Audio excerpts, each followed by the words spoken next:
like to call to order tonight's meeting of the Gardner Zoning Board of Appeals. Geez, I want to thank everybody for coming out on such a warm night. We haven't had an audience like this in a long time. So before we begin the hearing, I'm going to go over the ground rules by which this board operates under. In Gardner, 3 members of the Zoning Board of Appeals must be present to conduct a legal hearing. Applications will normally be heard in the sequence which they appeared in the public notice. The board is under no obligation to adhere to that sequence. All hearings shall be open to the public, and no person shall be excluded unless he or she is considered to be a hindrance to the workings of the board. I'll just wait till everybody gets signed in.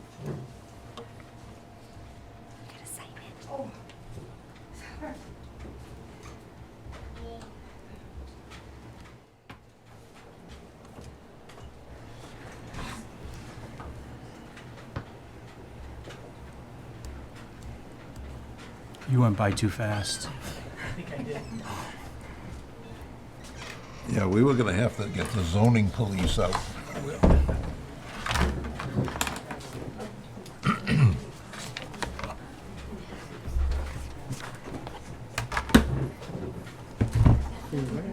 It's a good thing you had extra copies. Doesn't matter, I have this and I'll throw this one away. No, that's all right, I'm good.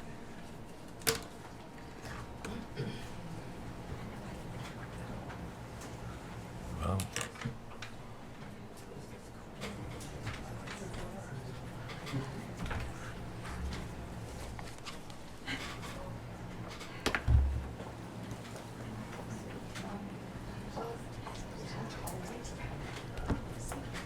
I think there's one more chair in the back if somebody What's the wants to last name? sit down. There's one way back there.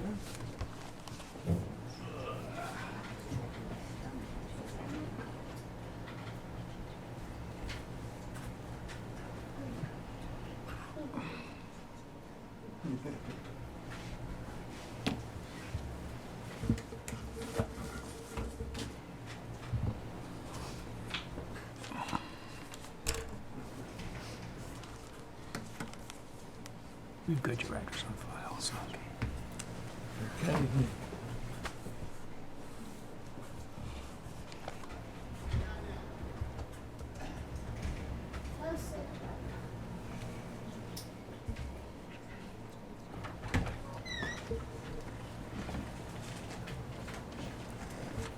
Wow. We have a sign, we have a sign. You have to sign in right here, the sign-in sheet.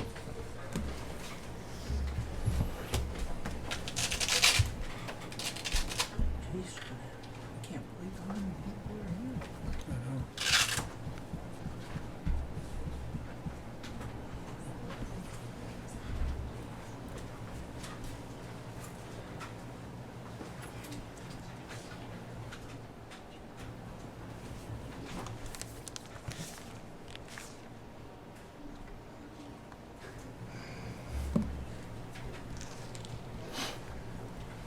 She has to sign in too. Yep, well, we got a new, I guess there's one more, room for one more. Yeah, one more.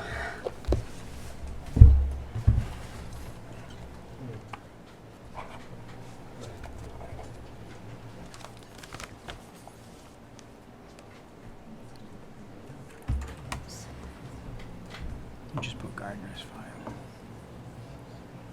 Okay. Cute. Well, thank you.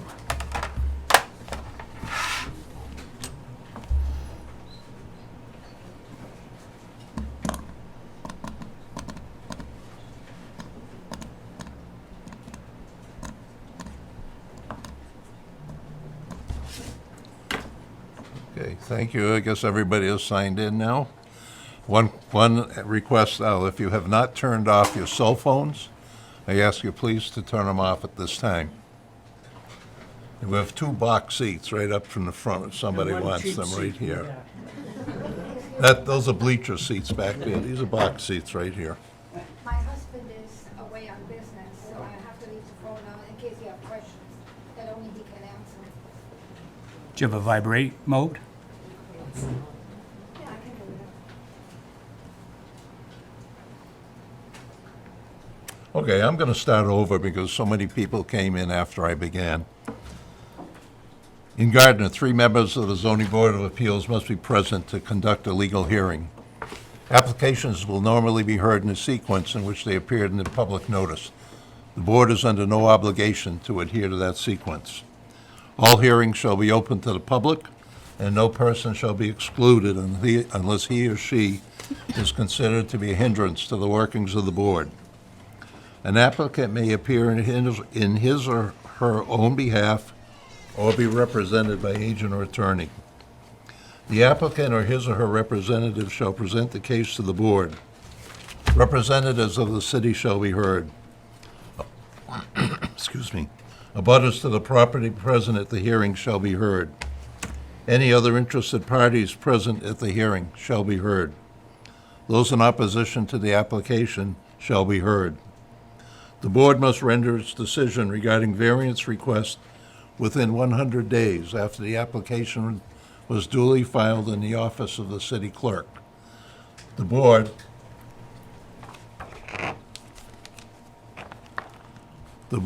regarding special permits must conduct a public hearing within 65 days after the application was duly filed in the office of the city clerk. The board must render its decision within 90 days after the public hearing. All 3 members of the board must vote in favor for the variance or special permit for it to be granted and approved. The right to appeal the decision of this board is provided for in the Zoning Act. The information is available in the office of the city clerk. No variance, special permit, or any extension, modification, or renewal thereof shall take effect until notification from the city clerk that 20 days have elapsed after the decision has been filed in that office and no appeals have been filed and is recorded in the Registry of Deeds for the county or district. The burden for supporting the need for the variance or special permit rests with the applicant or a representative of the applicant. The board requests that each person identify himself or herself as to name and address when addressing the board. Sitting on tonight's hearing, to my right is Randy Hagelin, our clerk. To my left, Mel Cornett, the 3rd member, and alternate Dave Antaya. The meeting is going to be taped.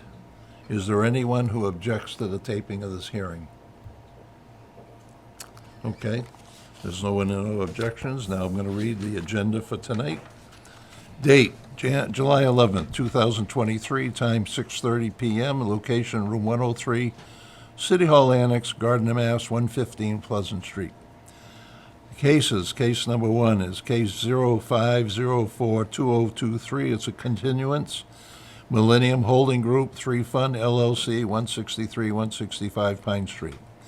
Case 06012023. It's a 2023. It is a continuance. It's Acadia Healthcare, Inc., 354 Main Street, is medical clinic. Third one, case 08042021, an extension, Harbor Classic Home, LLC, 0 Century Way. Next case, 07012023, is a variance, Sigrid and Earl Warren, 95 Chestnut Street. Next case, 07022023, special permit, Clarissa Frazier, 231 West Street. Next case, 07032023, special permit, Aldi LLC, 360 Timpani Boulevard. Case 07042023, variance, David and Jennifer Henson, 486 Chestnut Street. Case 07052023, special permit, David and Linda Page, 107 Century Way.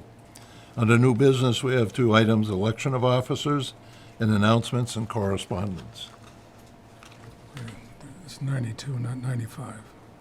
Chestnut Street, What did I say? 95. Correction on the Sigrid and Earl Warren, it's 92 Chestnut Street. Sorry for the mistake. Okay. All right, so the first case we're going to hear It's a variance, and is there a representative from Millennium Holding Company here? I don't see him. I don't see him. Okay, no representative at this time. I'll move it to the end of the hearing. At that point, I'll call the case again. The next case, Acadia Healthcare, 354 Main Street, or medical clinic. And if I remember, we had a discussion with the new building commissioner, and this is an appeal of a zoning determination. It is not for a variance or special permit. It's an appeal of the zoning definition that was provided. And it's for 354 Main Street, Gardner, Mass. 01440 MBL R22-16-9.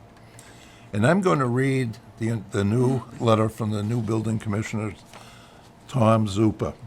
And Mr. Zupa is here to help if we have any additional questions. And it's addressed to Mr. Spalding. After review of your initial application for a zoning determination denial letter and supplied documentation, as well as City Gardner's zoning ordinance, I have made the following determination. The proposed location above is located in a Commercial 2, COM2 zoning district. The City of Gardner zoning ordinance, Section 675, Attachment 1:2, Table of Uses, Note 21, medical clinic or outpatient medical facility requires a special permit from the Zoning Board of Appeals. See definition below from Section 675-10, definitions of the City of Gardner zoning ordinance. Medical clinic or outpatient medical facility, a private or public healthcare clinic or other similar community healthcare facility providing diagnosis and ambulatory emergency medical care to persons on an exclusively outpatient basis as a principal use. A medical clinic or outpatient medical facility may also be an accessory to a hospital. The City of Gardner zoning ordinance, Section 675, Attachment 1:3, Table of Uses, number 33, medical office building, is a permitted use and does not require a special permit. The City of Gardner zoning ordinance does not provide a definition for medical office building. After further review of your supplied documentation, including the description of your proposed use, I believe that your business most closely matches the definition of medical office found in Section 675:10, definitions of the City of Gardner zoning ordinance. See definition below. Excuse me. Medical office, a medical, dental, or psychiatric practice offering medical or dental services on an outpatient business basis. A medical or dental office may also contain associated in-house ancillary services such as diagnostic testing facilities, counseling services, chiropractic, physical therapy, massage therapy, acupuncture, holistic therapy, and or similar service. The property located at 354 Main Street, Gardner, Mass., MVLR 22-16-9, is a medical office building. It is my opinion your business matches the use of the business currently occupying this building and should be permitted by right. The Gardner City Code is in entirety may be found at www.ecode360.com/GA3020. Respectfully, Thomas Lupa, Building Commissioner, Zoning Enforcement Officer. And I'll follow the paragraph. Any person aggrieved by an order or decision of the building inspector may file an appeal within 30 days from the date of the order or decision which is being appealed. The petitioner shall file a notice of appeal specifying the grounds thereof with the city or town clerk. So based on that, I'm going to ask the board for a motion to move to approve the interpretation of the ordinance by the building commissioner, Thomas Lupa. So moved. Seconded. Okay, any discussion? None. No further discussion? Then all those are in favor of accepting Mr. Lupa's interpretation of the ordinance, say aye. Aye. Aye. All those opposed? No opposition? According to the interpretation, this is a permitted use. So there's no need really to go through the whole case. I guess we could ask if you just want to withdraw without prejudice, and I would ask, Mr. Chairman, I think with that vote, it would overturn that prior determination. So if that's what the record will show, that the vote was that the successor determination governs, that's what it does. It overturns the initial that's interpretation. fine. And I know. for the record, Oh, I'm sorry, yeah. just state your name and Sorry about that. Stephen Madaus of Myrick O'Connell, here on behalf of Acadia Healthcare for this administrative appeal. Okay, thank you, Counselor. Okay, then I'll close this case hearing, and we're going to move forward to the next case. Nothing. Thank you. You say nothing. That's it? It was an administrative appeal, as an interpretation, that's all. That's it. So this case is done before the board tonight. Okay? That's it. The next case before the board is Acadia Healthcare. If you just give me a moment, I'm going.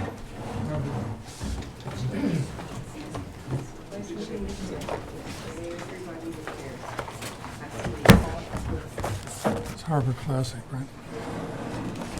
You just did it, Arcadia. Okay. You just did that. Oh, yeah, next case. Wow.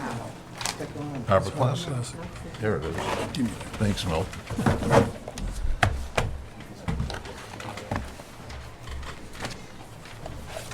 Okay, now the next case before the board is that of, that. Harbor Classic.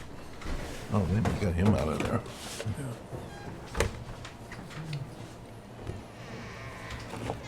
I'm looking for an extension. Can't find him. Oh, here it is. no, it's the wrong one.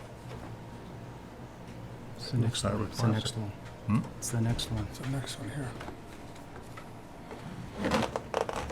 Oh, that's all in one package. No, the one before it is the chickens.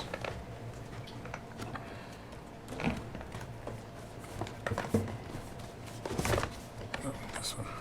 No, this one. Jesus. Okay. Why don't you give me the administrative take appeal? yours. No. Give me the ones we've already been through. Oh, that's not it then. That's one we just did. Randy. Okay, this is Harbor Classic Homes, LLC, 0 Century Way. It's a request for an extension. The case has already been decided. The variance, the variance was granted. And I'm going to read a letter that comes from the law offices of Peter A. Campobasso.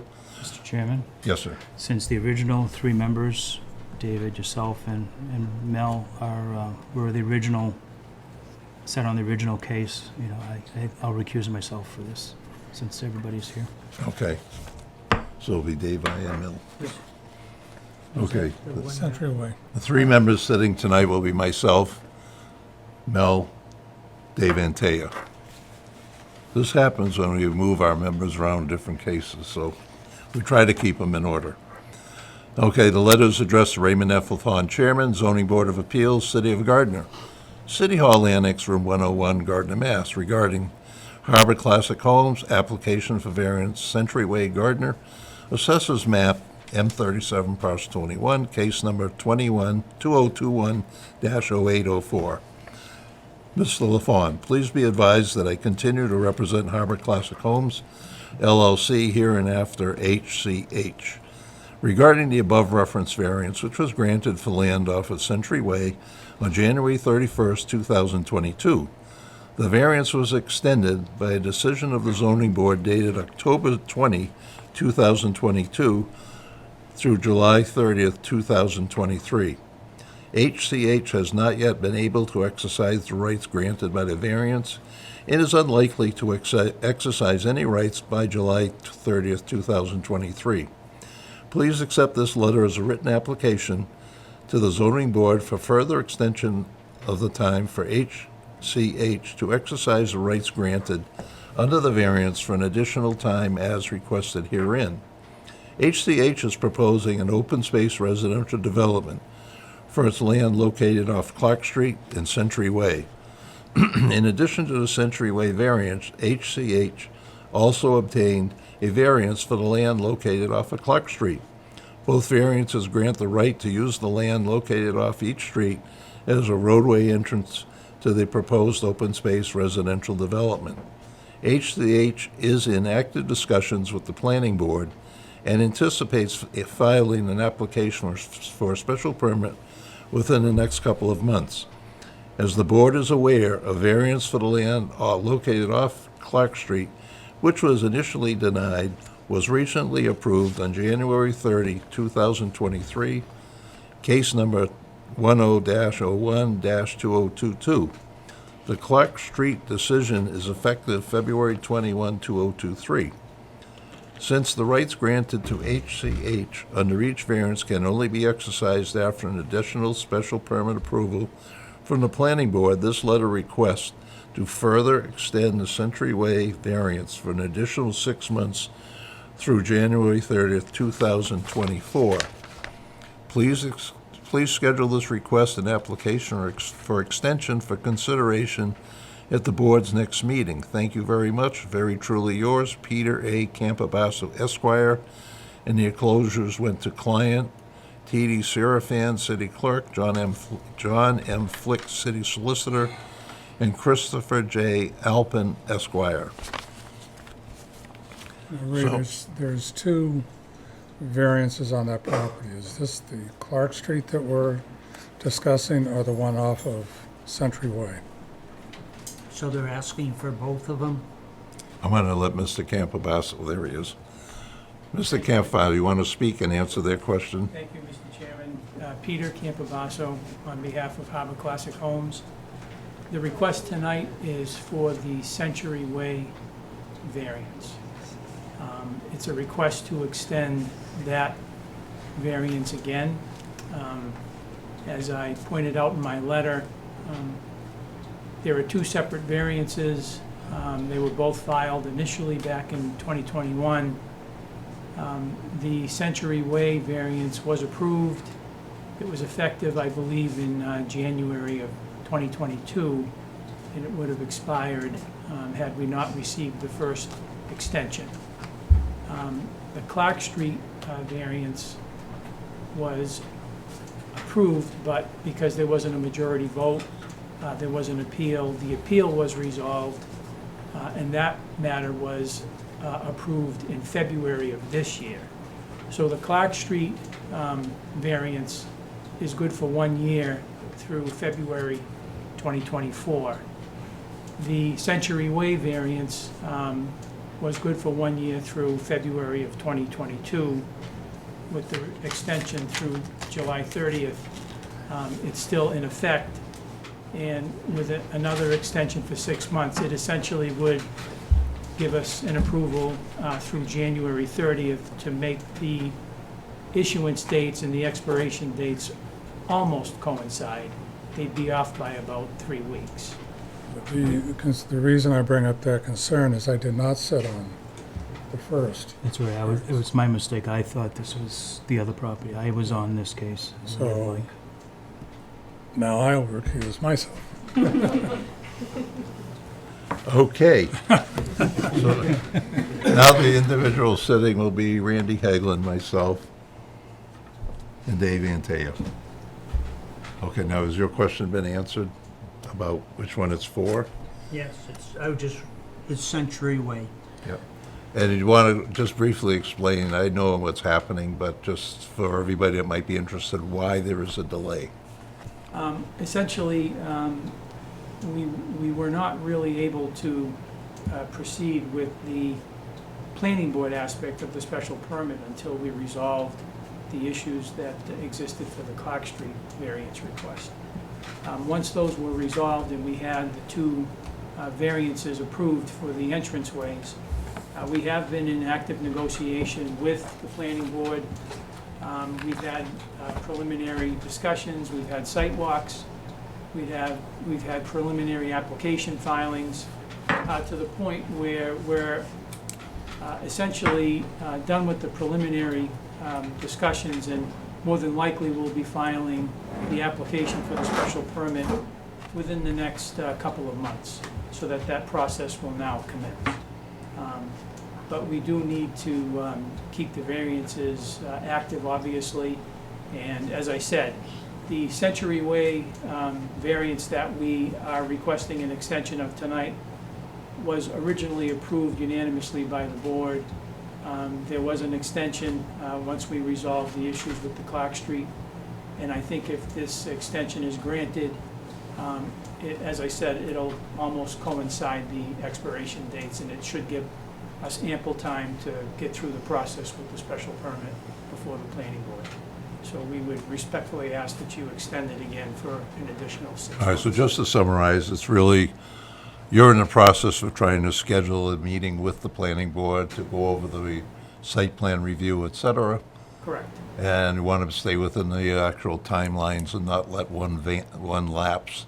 Correct. Yes. Okay. I'll ask Randy or Mr. Anteo, do you have any questions? To the chair, question. I seem to recall something, this came up once before, about number of extensions we can grant. Do you recall? Off the top of my head, no. I thought it was one. And I'll defer to Mr. Zupa if he knows off the top of his head. Is there a limit to the number of extensions that can be granted? I'll double check and get back to you guys. I think, based on my reading of the Gardner bylaw, it's 2 extensions can be granted. 2 6-month extensions. 2 6 months. Okay.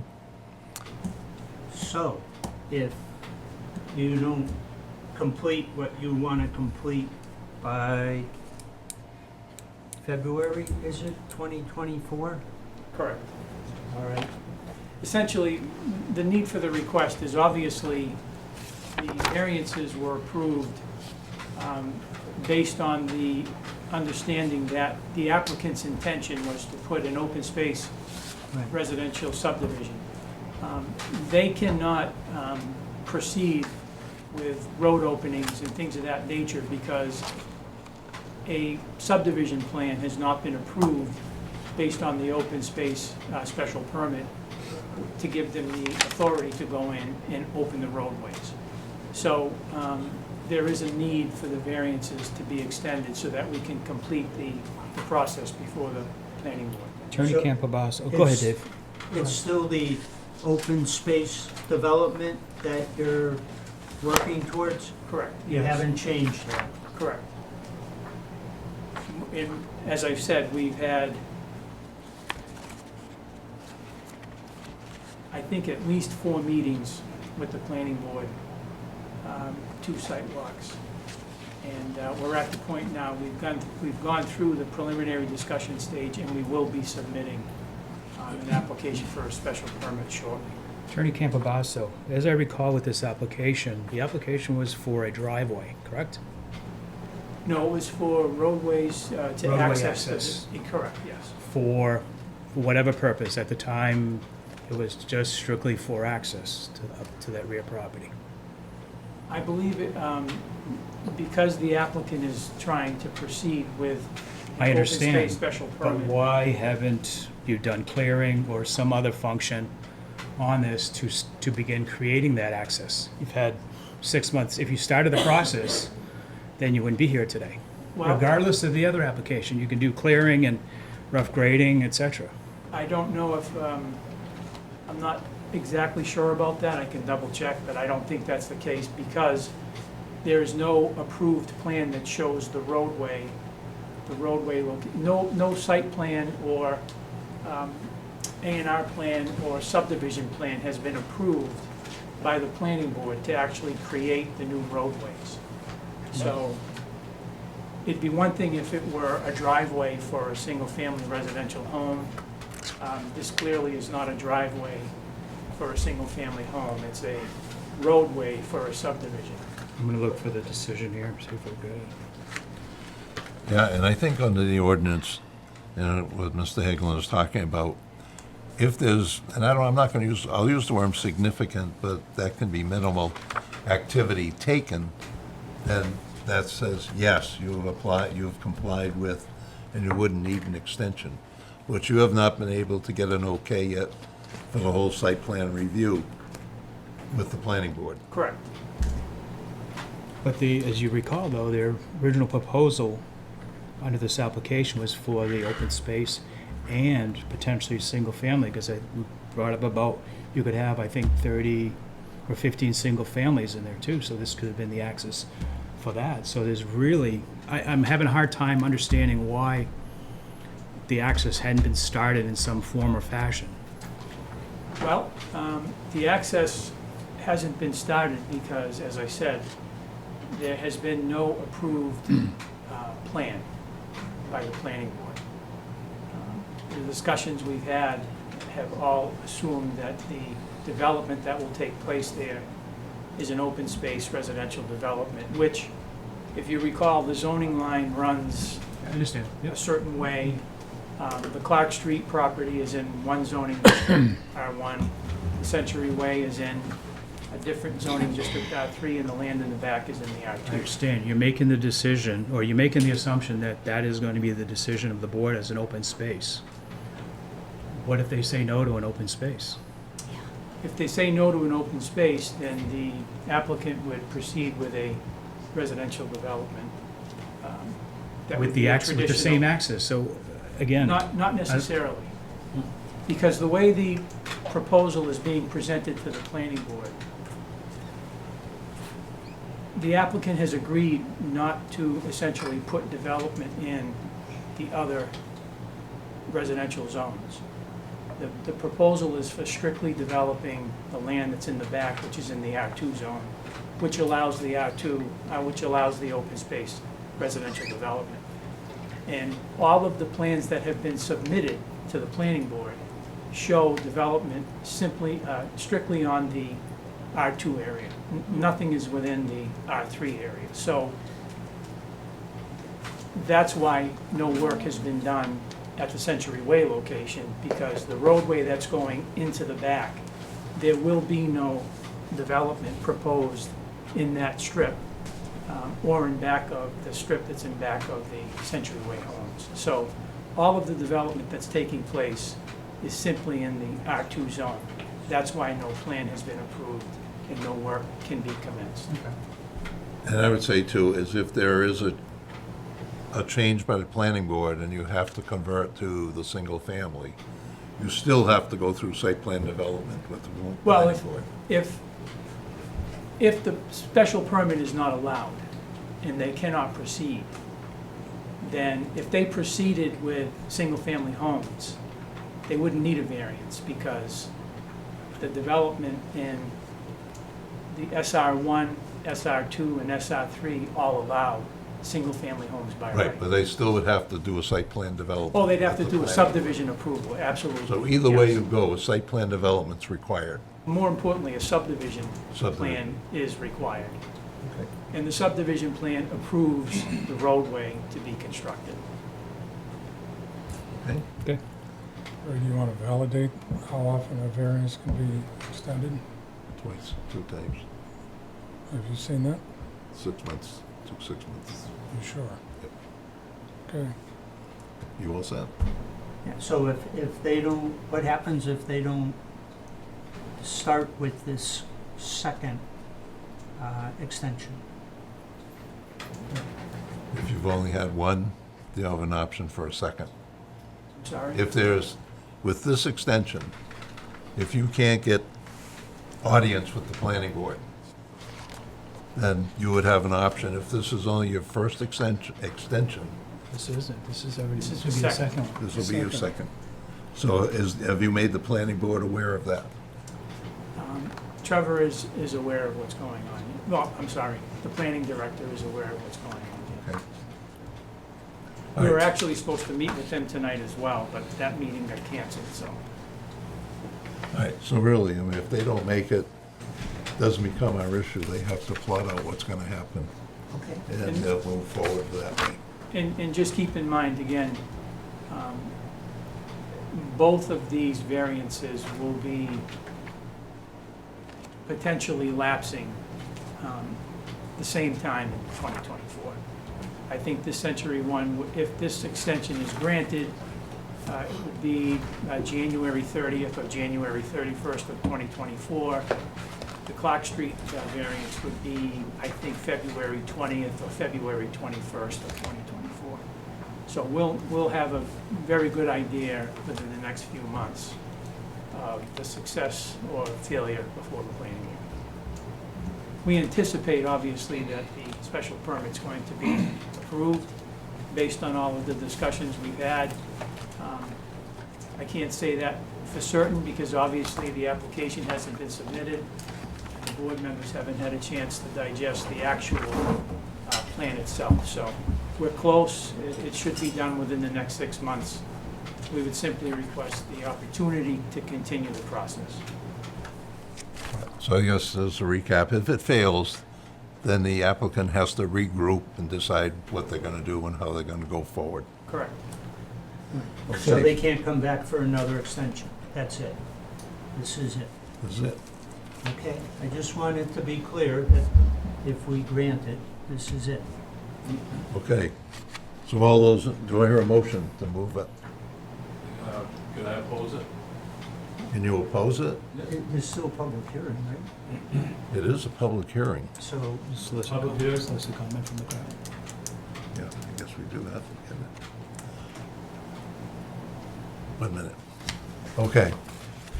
Is there any abutter here who would like to speak? I'm going to open it up either for or against the request for extension. Against? Come up? If you wish. Yeah, sure. What's your address? Robert Chicklin, 300 Clark Street, Gardner, Mass. I appreciate the board hearing me. When the variance was initially granted, I'm not sure if Randy was here at that time, but the definition that I asked the chair, it was, the definition that was given to me was the variance is good for 1 year. And then I asked, the follow-up question was, what happens after that? Then they can apply for an extension. And I said, what happens after that? And they said, well, the board chairman said to me that if there's not any significant development to the site, they won't get a variance. I drove by there before I came here and there ain't nothing done. Not a single thing. And to reiterate what Randy says, there's not a tree cut, there's not there's not boundaries, there's not a road, there is nothing done at all. So I'm opposing this extension for a variance. This is their second time, and it's your definition that you presented to me, that after 1 year, they can get an extension for 6 months. Am I correct? Then my follow-up question again was, what happens at that 6 months? And your definition to me was it had to show significant work done. And you, unquote, quote unquote, said that doesn't mean just cutting down some trees. You needed boundaries, markers, and whatever infrastructure is required. And I drove by there before I came here, and there's nothing done. That's all I have to tell you. Well, Mr. Chickman, I'm going to go back, and I'm not going to deny what I told you. Yes, it's good for 1 year, Yes, and you can get an extension for 6 months if needed.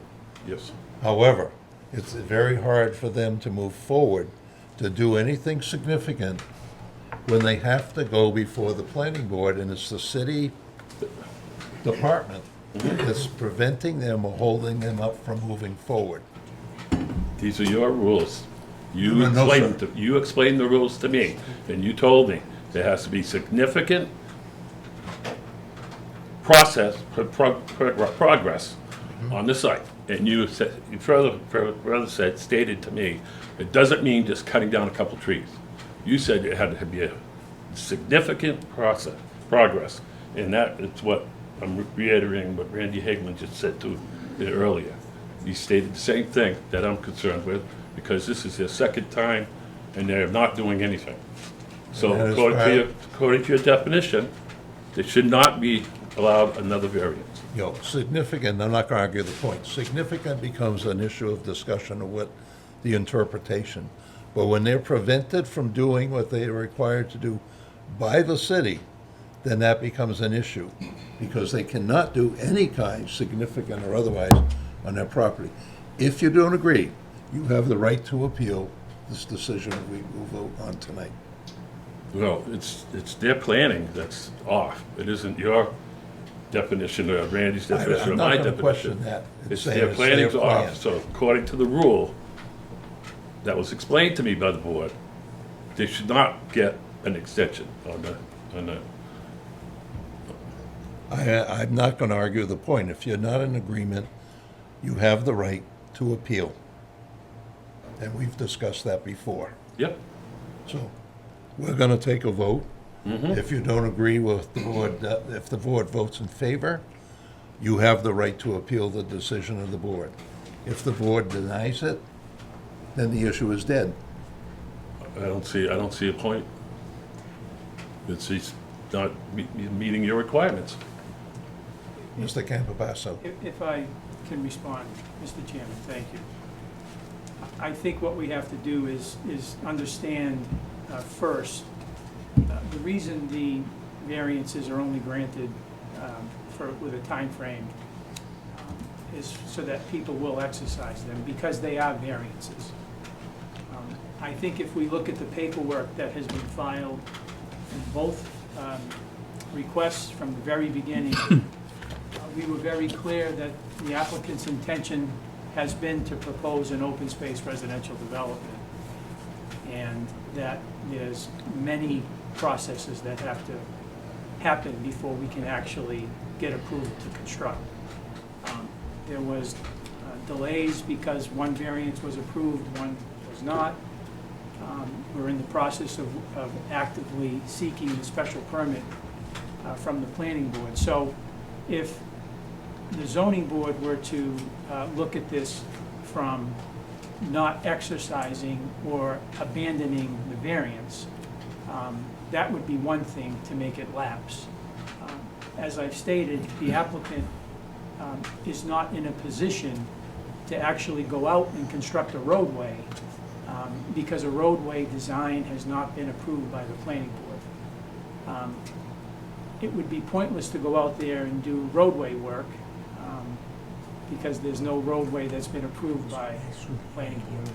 So, and as I said, in our discussions, we have made it pretty clear with the board. The planning board's request was that we not put development in the R3 zone. So because of that, the roadway that will be constructed off of Century Way is simply going to lead into the open space development. And until we get the site plan approved and the special permit and the subdivision approved, the applicant's not in a position to construct a roadway and exercise on the permit. Okay, thank you, Counselor. Yep. Can I, well, he just explained it, that's his timing, not your timing. His timing's off, and the rules are the rules that say it has to be significant progress done on the site, which there has not been. Okay, that's your point, thank Yep. you. Mr. Chairman, may I vote? Yes, Mr. Lupa, who is our building commissioner. This is all. Zuppa. For the record, my name is Tom Zupa, Building Commissioner and Zoning Enforcement Officer, City of Gardner. I'm not aware of anything in our zoning ordinance that allows for multiple extensions. Variances are granted for a period of 1 year. Should the applicant fail to exercise the rights of that variance within that 1 year time frame, they are permitted to apply for a singular 6-month extension, providing that extension is applied for within the 1 year time frame. So I will turn it back over to the zoning board and allow them to make the determination on it. But that's hopefully to provide some sort of clarification.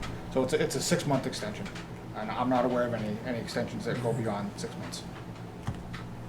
Thank you for your time. 40 years, agrees with that. I think we need to get What's the a section? determination. What's the section? Oh, this is 48. We're That's just pulling 48. up section 48 right now.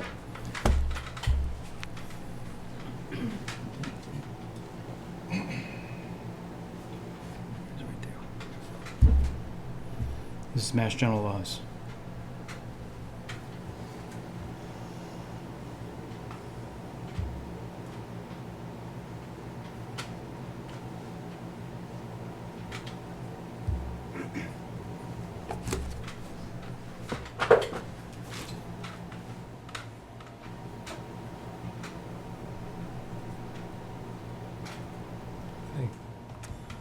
This is according, chapter 48, Mass General Laws. It's talking 1 6-month extension. Okay, that's Mr. Campasso, if you want to. fine. If that's what it says, that's what it says. My understanding based on, was that you're allowed to give extensions. But if that's what the board's interpretation is, that's what we have to live with. Certainly, we should get some clarity from the city solicitor. I'll read this so people will hear what we're looking at, what we're speaking about. That's fine. If the rights authorized by a variance are not exercised within 1 year of the date of grant of such variance, such rights shall lapse, provided, however, that the permit granting authority, that would be the zoning board, in its discretion and upon written application by the grantee of such rights, may extend the time for exercise of such rights for a period not to exceed 6 months, and provided further that the application of such extension is filed within such permit granting authority prior to the expiration of such 1 year period. If the permit granting authority does not grant such extension within 30 days of the date of the application, therefore, and upon expiration of the original 1 year period, such rights may be reestablished only after notice and a new hearing pursuant to the provisions of this section. So worst case scenario, we have to reapply. Sir. Thank you. Okay, well, There's a couple more people that wanted to speak. yes, I ma'am. don't, my name is Linda Page. I live at 107 Century Way. I don't quite understand all this. I know that they've been having trouble accessing through one roadway, one to get into this property. This where they want to build is my backyard. From what I understand, don't you guys have to vote on all of this stuff? Because Mr. Campabasso said he was pretty confident that it was all going to go through, so don't you have to vote on It's this? already been voted on. It already has He been was voted? referring to the planning board, not He the was zoning board. referring to planning. Okay. All We right. voted on this a year ago. Yeah, a year and a half ago. Okay. Well, I stand with Bob Chickwin, that's all I know. Okay. I have something to say. David Page, 107 Century Way. So I will stand with Bob as well. I'm wondering at what point, if they have to refile their application, it's going to take a little while, but at what point they meet with the planning board, there's no public hearings, there's nothing, and all this stuff gets, they talk about the plans, they talk about an open space development, which really, aren't these lots going on, aren't these houses going on like 8,000 square foot lots up against each other? So isn't an open space development a fancy word for a cluster development that you're proposing? Sir, Direct your chair to the chair. yes, direct your questions Yep. to the chair. Sorry, go ahead. This has been approved approximately a year ago. Yep. Under old terms, it could possibly be considered cluster development. The terminology is open space development today, and that's what the board looked at. We publish our hearings twice, 14 days before any meeting here. Planning board, I can't answer for them and their publications, et cetera. So I'm not sure what their timelines are.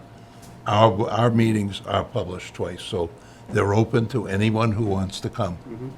And then it works from there. So their hearings were held, decisions were made, and we're moving forward. There's been, if you want to call, an interruption with the planning board in trying to get this done. That's not under our issue. What becomes our issue is if they come before us asking for an extension because of a hiccup in the process somewhere. And that's where we are today. And that's why I just read you, Just wanted to catch up on it a yeah, little bit. this is after chapter 40. Okay, Hey, and that's where we are, thank you. okay? Paul DeMayo, 9 Willis Road. What's the actual date that the ZBA approved it?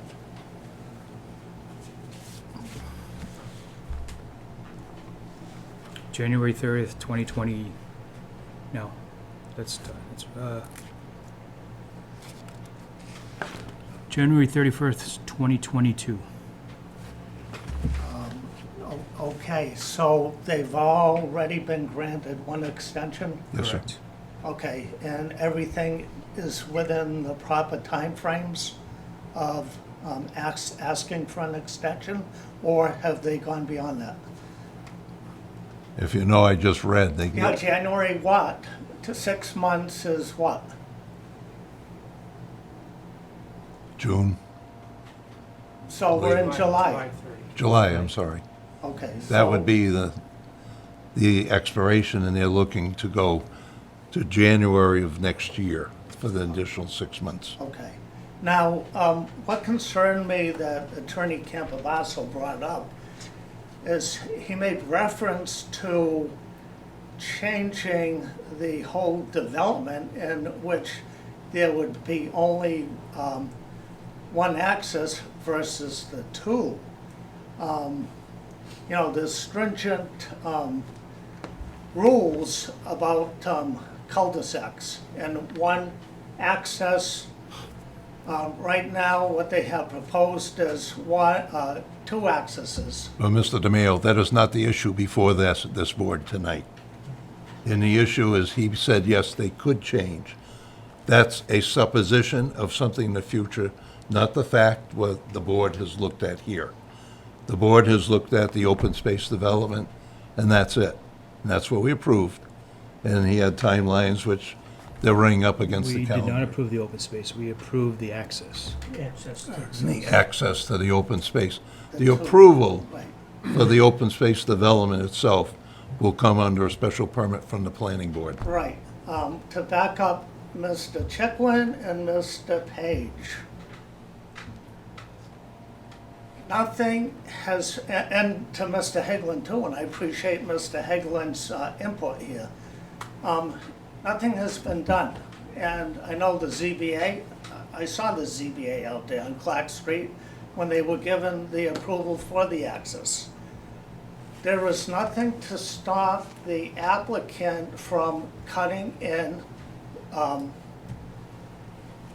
partial roads from each axis into the property, say 100 feet. Nothing's been done. Mr. Chickwin said tonight, nothing has been done, not a tree has been cut. So, you know what, you know, to back up what Mr. Hagelin said, nothing's been done where they could have started something, some sort of progress. Thank you. Thank you, Mr. DeMayo. Kind of a mute point, isn't it? Kind of a mute point. You can't extend it anymore. Do you have a retort to that? And then I'm going to move it on. I hope that my statements didn't confuse that the requests that were made to the zoning board were strictly for a use variance because the open space development is not allowed in the SFR1 zone or the RR3 zone. It's only allowed in the RR2 zone. So that's why what was originally approved were use variances by the ZBA. The special permit subdivision has not been filed or approved by the planning board. Okay, are there any other questions or comments? Have it known there are no other questions or comments. I have a question, Mr. Mr. Chairman. Antaya? So right now, they had the 1 year, and then there was an extension for 6 months already. Which will go to in July.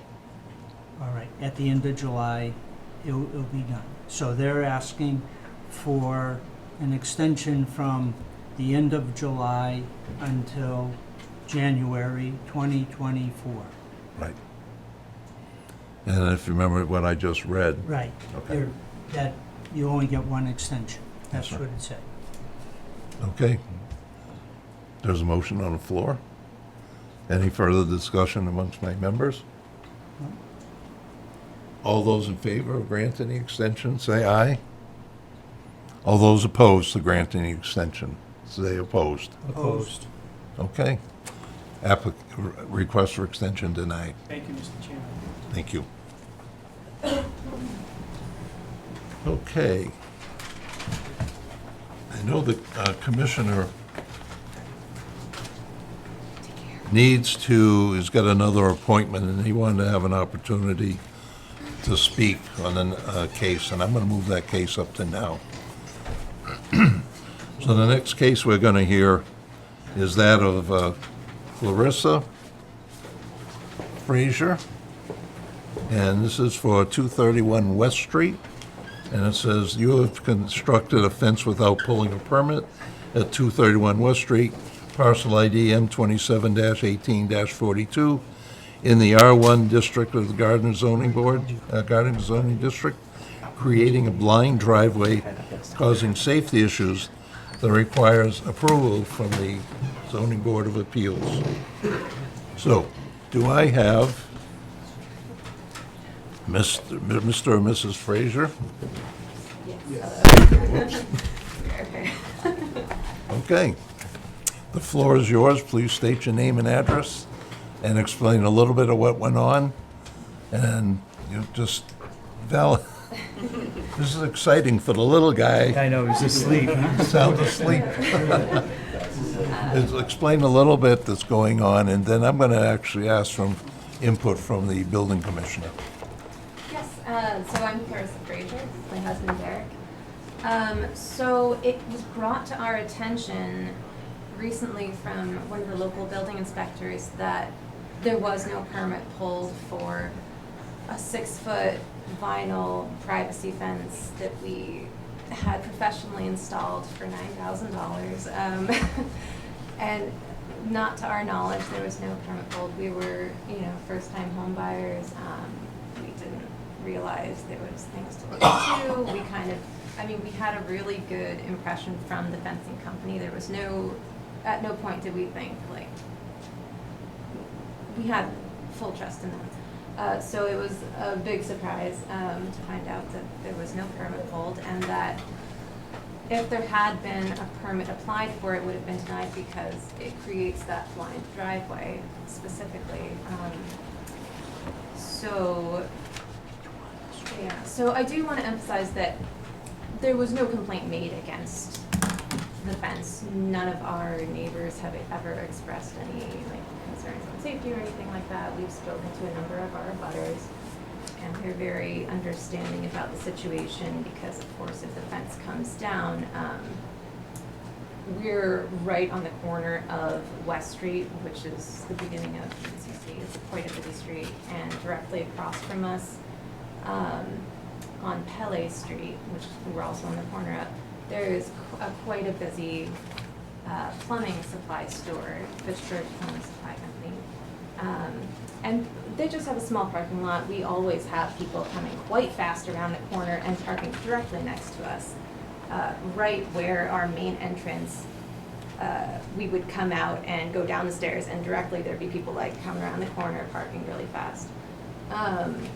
So to have the fence go away completely would be a worst case scenario, out $9,000, and also out the safety and peace of mind that it represents with our 3-year-old and 4.5-year-old, who, especially this one, knows how to open that door, goes out all the time.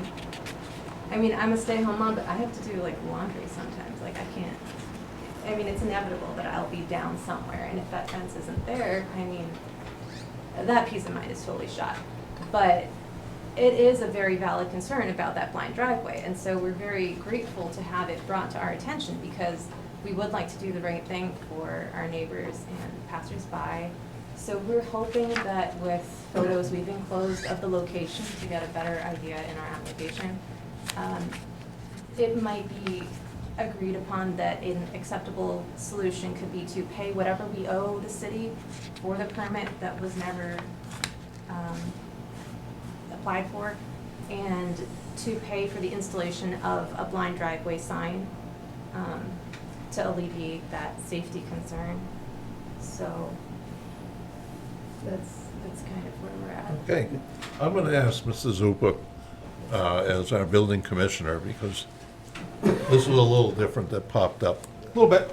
And not about not pulling a permit, but, the fence being right on the sidewalk next to the street, and then ancillary of no permit being pulled, because you would have been notified at that point if you did pull the permit. So, Mr. Zupa. Sure. So this particular property came up. We received a nuisance call for, I believe there was like a pallet fence being erected along the street. Inspector Germano went out and took a look at the property. I'm not sure who he spoke with while he was there. Did he speak with you, ma'am? Yes. Okay. So immediately within a day or so, a couple of days, the pallet fence was removed from the property. While on site, Inspector Germano noticed the vinyl fence that was installed. Notified them of that it was in violation of the zoning ordinance perpendicular to the sidewalk. They then very quickly acted in good faith to come in and apply for any special permits or variances.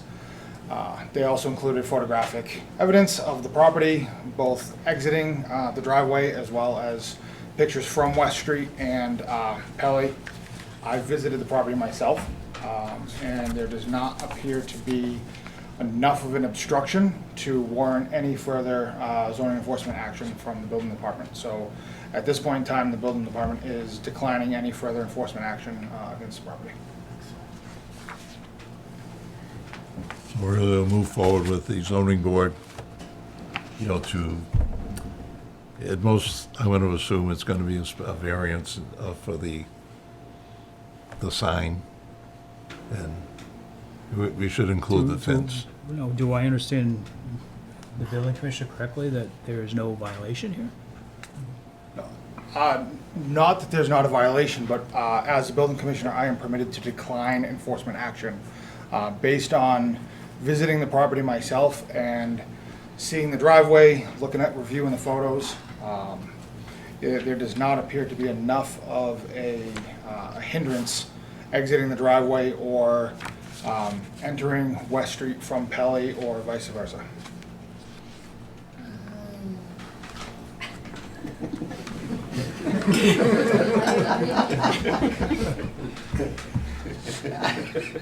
No hurt. Number 2 is going down. I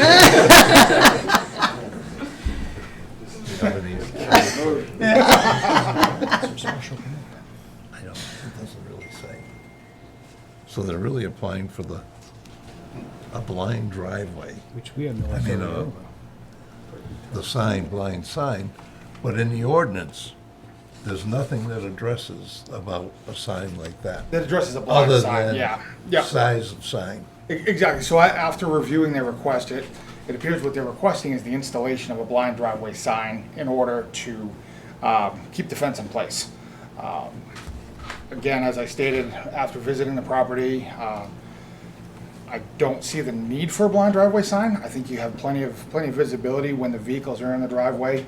There's plenty of clearance around there. There's no shrubbery obstructions.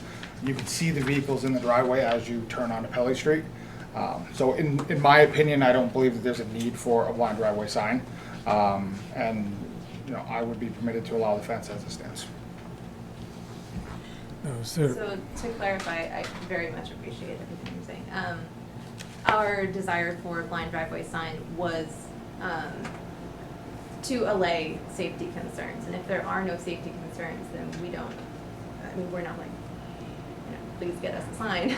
But we're just trying to, do whatever we need to so that everyone feels safe.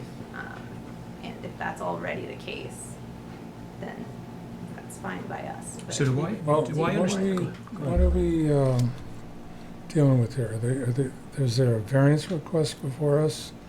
What is exactly the request? Request for a blind driveway sign. No, I And understand that's that. when it really came I up think as the fences there. It's a request to withdraw. Yeah, I would suggest that they withdraw. I mean, to the question to the commissioner, before I agree to something like that, you stated that pulling out of the driveway, that there is adequate sight distance looking towards West Street, Correct, that's correct. yeah. without going over the sidewalk? Without going over the sidewalk. So they provided photos from the driveway. It appears that, we had another photo, so I believe there's a photo here. They had a photo from, perpendicular from the driveway as well, that we initially viewed. Yeah, I drive by this every day, and, Yep. I mean, I can understand what you're saying, because the only benefit, or what happened well, is the state came in and put this handicap ramp and actually bumped out the intersection. That sidewalk extends out So considerably, correct. that helped this situation Correct. greatly. Question for the applicant. What discussions have you had with your fence installer? So we've spoken to them a number of times. We've Yeah. spoken more directly to them. Your name for the So record? my name is Derek Frazier, 231 West Street. When I talked to the fence installer, the contractor, they said that they never pull permits, but they've installed fences all throughout Gardner. So Can we get the name of that? for the record, yes, it is. So Geary installer, Geary fences. No, Fences are, permits are required everywhere for fences. It's pretty standard practice. yeah. Uh, So it was as surprising to us as it Depending on the is. size of the fence. Yeah. We've just been in communication throughout this process, mostly to see what would need to be done based off of the decision made here tonight. Now, So, have they offered to take out that corner post and make that corner like a kitty corner they have not offered it. to help improve? Because you got two young ones here. I'd hate to be pulling out into, or backing out into Pelly Street and all of a sudden be, seen by, vehicle coming at a decent speed around that corner. Any way you can provide additional site distance for yourself, regardless of whether the building commissioner is gonna take any kind of enforcement action. To me, as a responsible homeowner, you'd wanna maximize that site distance to the greatest extent possible. Yeah, Yeah. if we hadn't gone so far as to visit alternative solutions, that was- but we're not against that. That was the first thing that came to my mind, just get rid of that corner and just make it like a kitty corner. Yeah, We didn't know if we were gonna have to fence. Yeah. So, I understand, but that's why I asked you what discussions you've had with your fencing company. Okay. They seemed amenable to making it work in whatever way was deemed necessary. Just make sure they pull a permit this time. Yeah, that's a good idea. Yeah, I think Mr. Hagelin's idea is worth discussion with the fencing company. You can tell them the issues that you face right now. And the other option you have is, you have the opportunity to withdraw your application tonight, and I'll call it without prejudice. And what that means, if you need to come back before this board regarding the fence or some change to it, you can do that at any time. If you would just plain withdraw, then that puts a timeline of 2 years before you can come back before this board. So if your choice is, yes, you want to withdraw, so you can have communications with the fence company, can it be resolved? And once you get some resolution, hopefully with the fence company, you'll approach the building commissioner, and they'll have the fence company also approach the building commissioner for a fence permit to put it up. But if you do it without prejudice, that means if they tomorrow said, yeah, we'll do it, you can apply for next month. So, I mean, that's how quick. If you don't, it's 2 years before, you'll be back here. Okay. So just to clarify my understanding, it sounds like we don't necessarily need to be here tonight. but that if we withdraw without prejudice, then we can look into how to make it the safest possible. If you have to and come then- back, it gives you the If you flexibility have to to come come back. back, the door is open. And just to, we're not under obligation to do that, but should we pursue that? Should you have to. Right, then we would be able to do that. And I would say stay in communication with Mr. Zupa, and definitely keep your fence company in communication. Yeah. And as far as resolving, we never paid money to the city for an initial permit. Okay. I would defer that to Mr. Zupa, that has worked out. That's not under our jurisdiction. All right. Excellent. So we will, I want to make sure I'm getting it right. We will withdraw without prejudice. Yeah. So you want to withdraw your application without prejudice at this point? That sounds. We do. Thank you. Okay. Yes. Okay, do I hear a motion then to accept the applicant's request to withdraw without prejudice? So moved. Seconded. Okay, any further discussion? No. The only discussion I'll add is if there is something on the fence, or any, if you think you owe money or whatever, have a conversation with that gentleman. Okay? All those in favor of granting the request for withdrawal without prejudice, say aye. Aye. All those opposed, no opposition, granted. Thank you. Okay, You're all set. You can leave if you you want. can, yeah, I think you need to get them home. And so, Thank you, everybody. Okay. The next application is Sigrid Warren, 92 Chestnut Street, to construct a porch.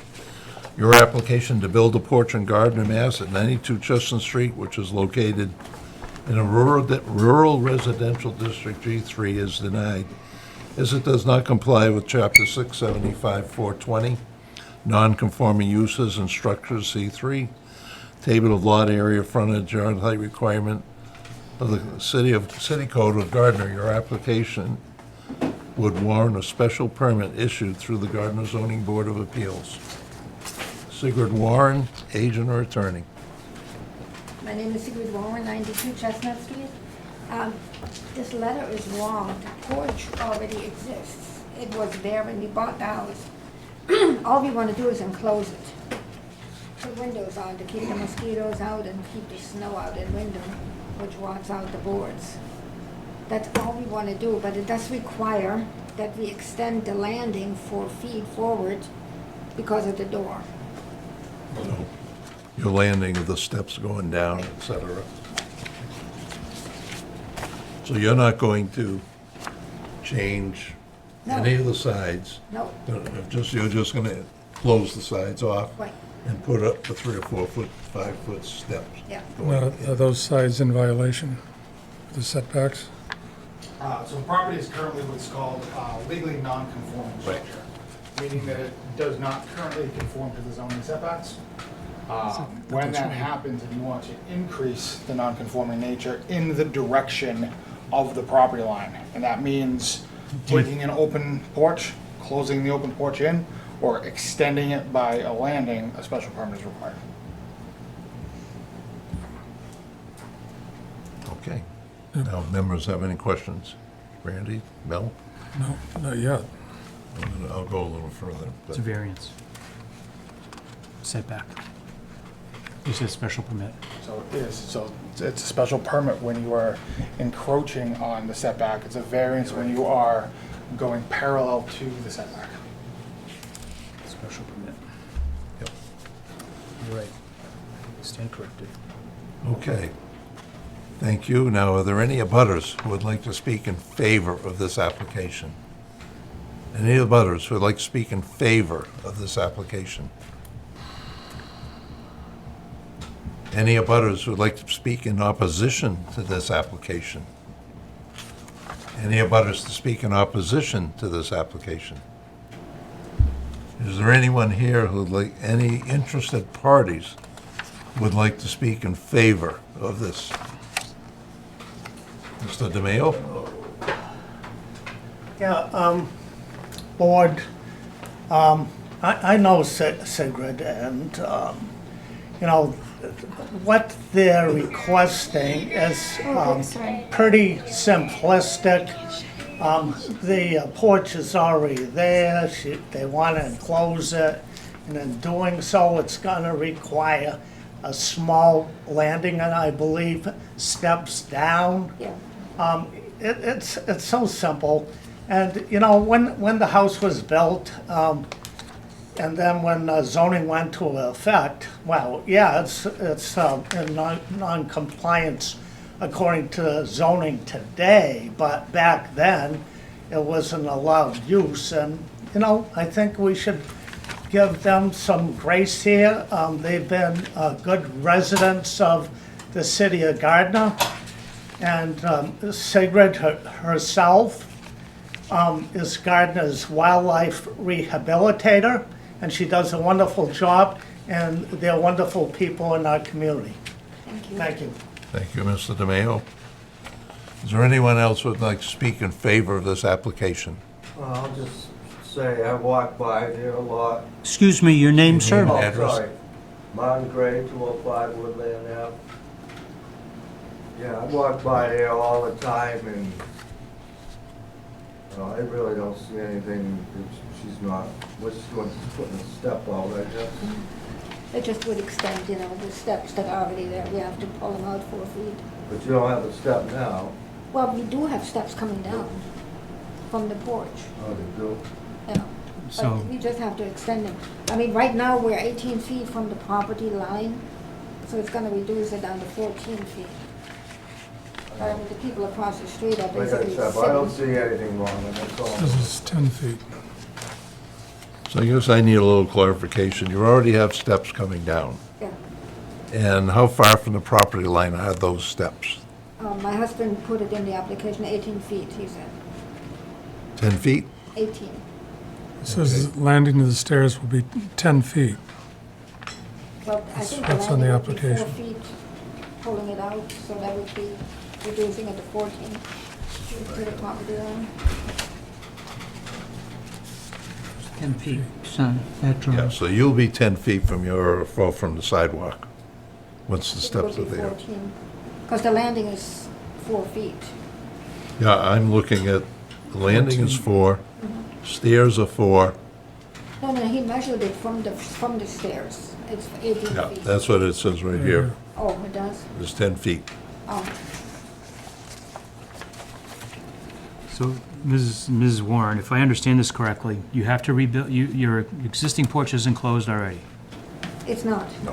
I thought you said that. Oh, okay. No, that's I what mean, they we've wanted been to putting do. plastic on, in the winter to keep the snow out and to keep the furniture from getting ruined. And it's kind of ridiculous. So you're just gonna We'd re- like to make it a little nicer. You're going to replace the stairs and everything that are there right now. Okay. All right. Any representatives of the city to speak regarding this application? Any representative of the city to speak regarding this application? No one to speak? Okay, we'll move on. I'll ask my members if they have any further questions. Mr. Hagelin? Well, should she address the special permit conditions? She should. There's 9 conditions for a special permit, and they should be addressed. Didn't he do that in the application? He did it as a variance, and as the building commissioner just stated, it's actually a special permit because your existing home is non-conforming. Can I put him on the phone? Because he's down in Virginia waiting. Is he aware of the 9 conditions? No. We can read them to We just you. did what we were told by the building commissioner. We can read them to you. We can read them to you, and you can do your Hold on. best to answer them. Hold on. Let me just call him.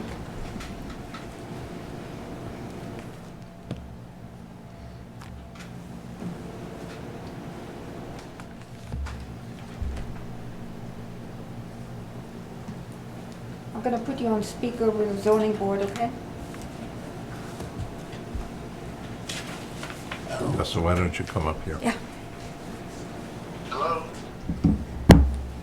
Hello. This is Ray LaFawn, Chairman of the Zoning Board of Appeals. Yes, this is Earl Warren.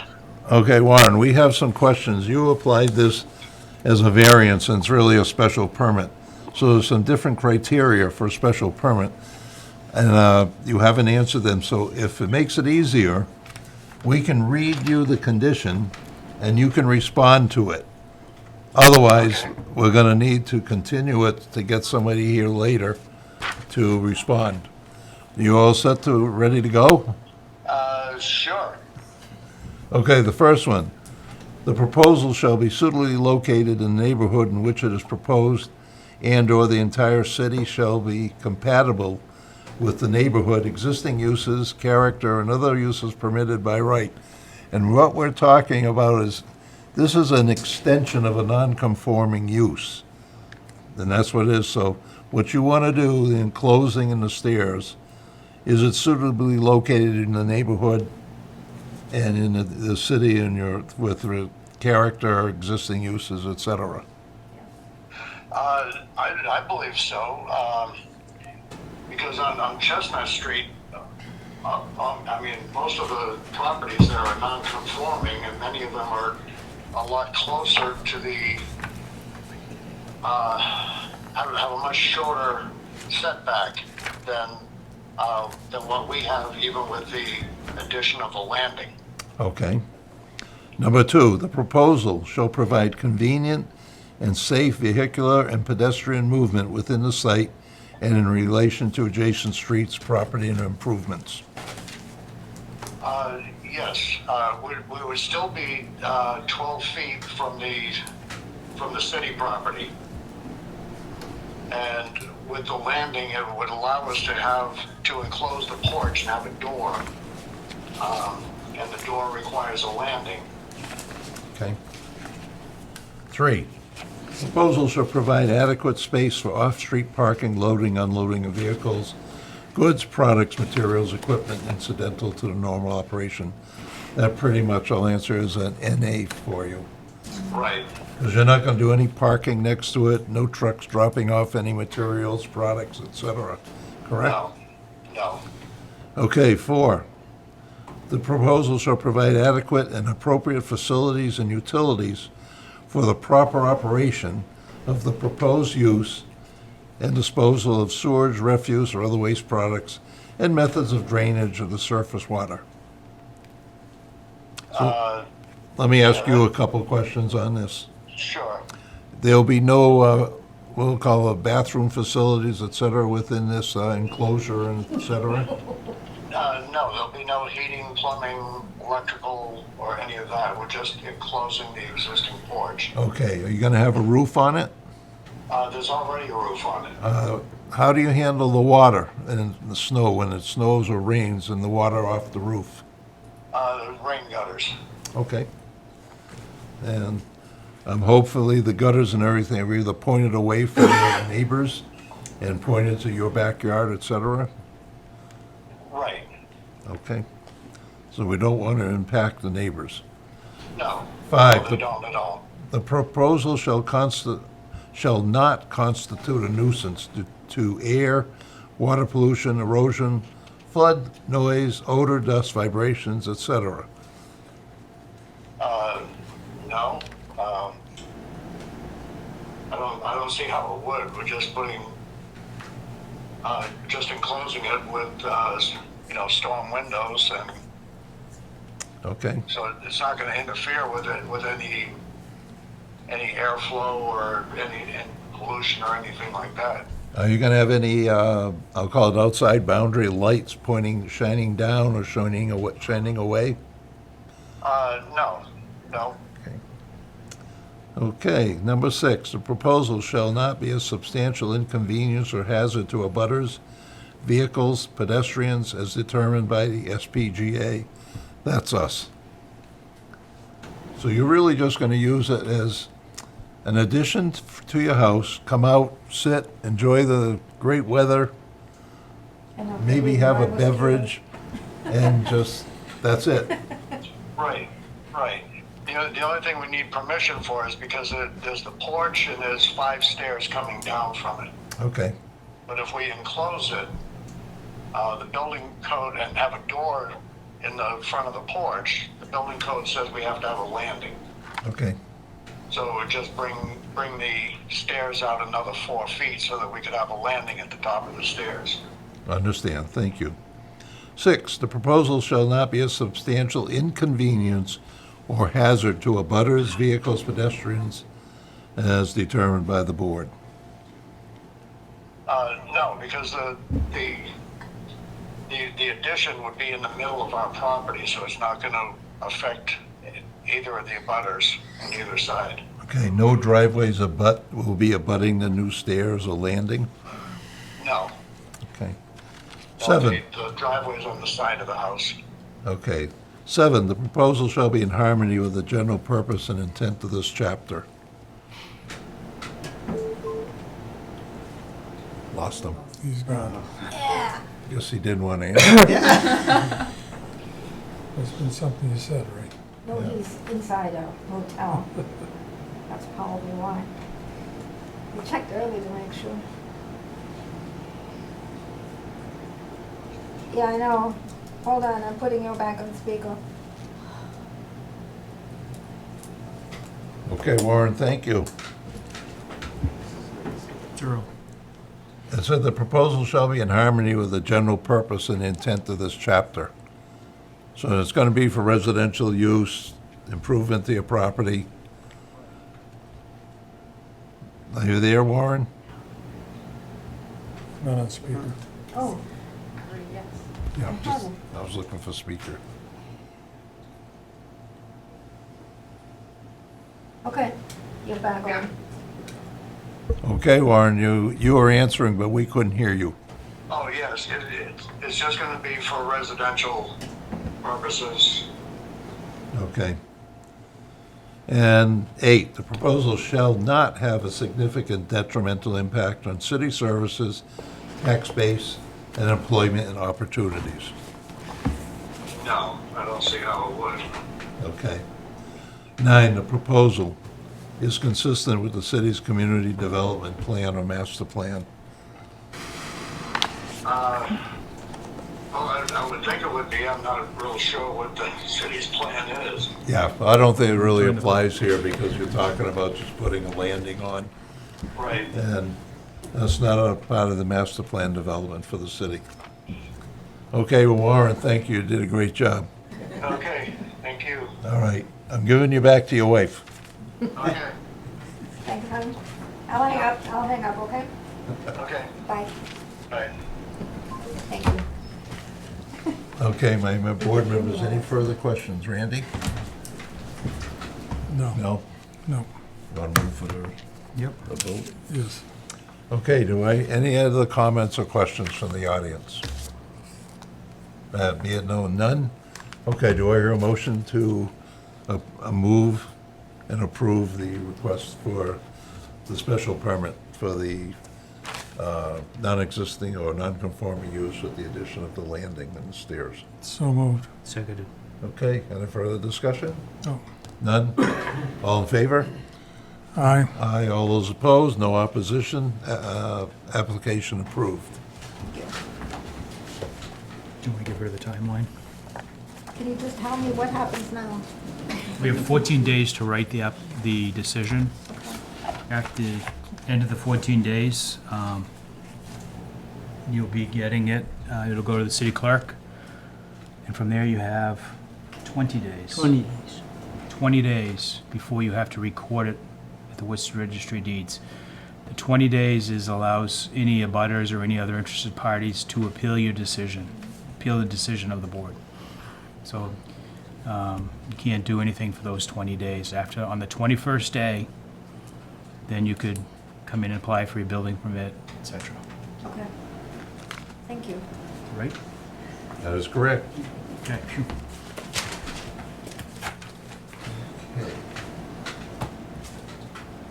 Aldi.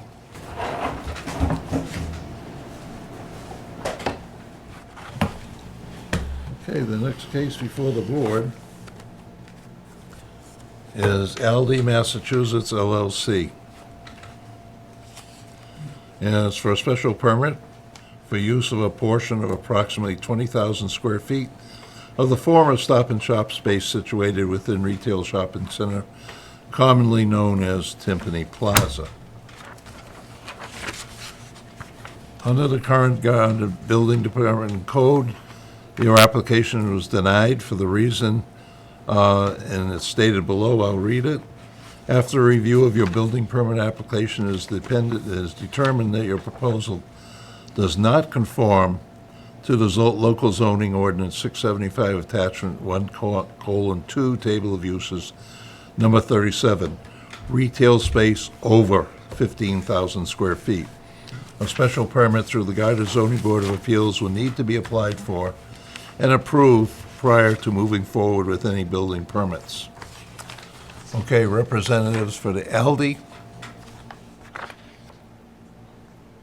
Wow. Anyone here on the behalf of Aldi LLC? I'm going to hold this one till the end.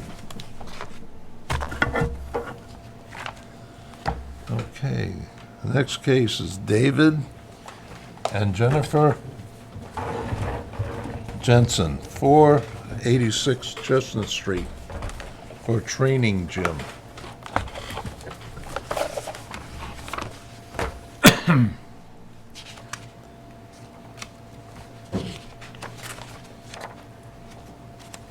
Oh no, that's not it.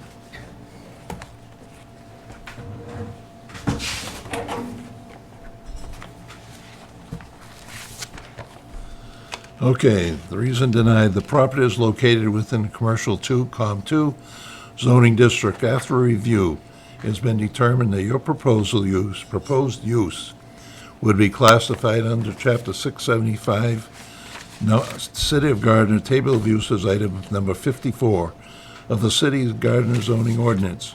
Your proposed use is not permitted as it is in 100 feet of residential zoning district G3. A variance from the Zoning Board of Appeals will be needed and approved prior to be able to occupy this space. So, Mr. and Mrs. Jensen? Yes, sir. Okay, are both of you going to speak? Depends the question.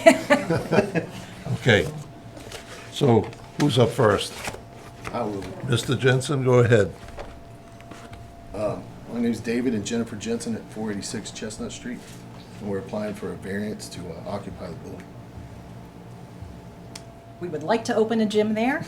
It was previously a jump and play, and I think before that it was Some kind of club. a club of some sort, probably going many years back. So we're just trying to open a gym within the facility, not changing anything, not doing anything, literally trying to bring in some equipment and open the doors. All right, so you're going to bring in equipment, et cetera, barbells and some isometric machines or something like Yes. that? Yep. Okay. You're gonna have treadmills and those We are a type little bit of a different kind of gym. It's a Okay. special niche market for strength training, powerlifting, Okay. less cardio, clearly. Maybe you need to explain then what type of gym you're talking So about. it's a strength training facility where people are focused on mainly 3 lifts to prepare themselves to do powerlifting competitions. So barbells, dumbbell weights, some Machines. Nautilus equipment would be involved. Kettlebells? A few. A few. And then we have specialty equipment, that very few places have. It'll be glute hams, reverse hypers for back traction, A certain- monolift, which is a specialized piece of equipment for power lifters. how many people do you think would be there at any given time? Honestly, I mean, we're hoping for membership to be, we're trying to cap it. At 50, it would be the top ever. So, okay, let's maybe back up a little bit. Yeah. Talk about you mentioned it's a membership. Yes, It's private membership? yes. Is it one-on-one training or is it Group training. group training? More group as far as a group of people who are working towards the same goal, not like Not supervised group training. Not necessarily like you think of group training as like a Zumba class, right? Not like that. It's a group of people who are all, say, training one specific thing at a time. So we're all squatting at the same time, or we're all benching at the same time. And you would put different levels with the group. So say a 900-pound squatter wouldn't be training with a 200-pound squatter, and you would have supervision. Provides Okay. incentive to the, to do too. That it does. So the supervision, would they be certified trainers working with those There, individuals? we are offering them certified trainers to come in and train people there, but they would both need to have a membership and be applied to become a member. We're not a just off the streets kind of gym. Like, it's not necessarily, oh, let's just go lift today and work out. You have to be kind of invited in and kind of apply to become a member. Okay, I'm still trying to understand. So, I want to join your gym. Mhm. Who do I contact? Or do you have regular hours that you are staffing? Yes. Hours? Okay, that Yes. was gonna be my question. What are your staffing hours proposed? We will have, like non-members, will be able to come in between 4 and 9 in the evening. During the day, it would be members only, like a lot of key club gyms.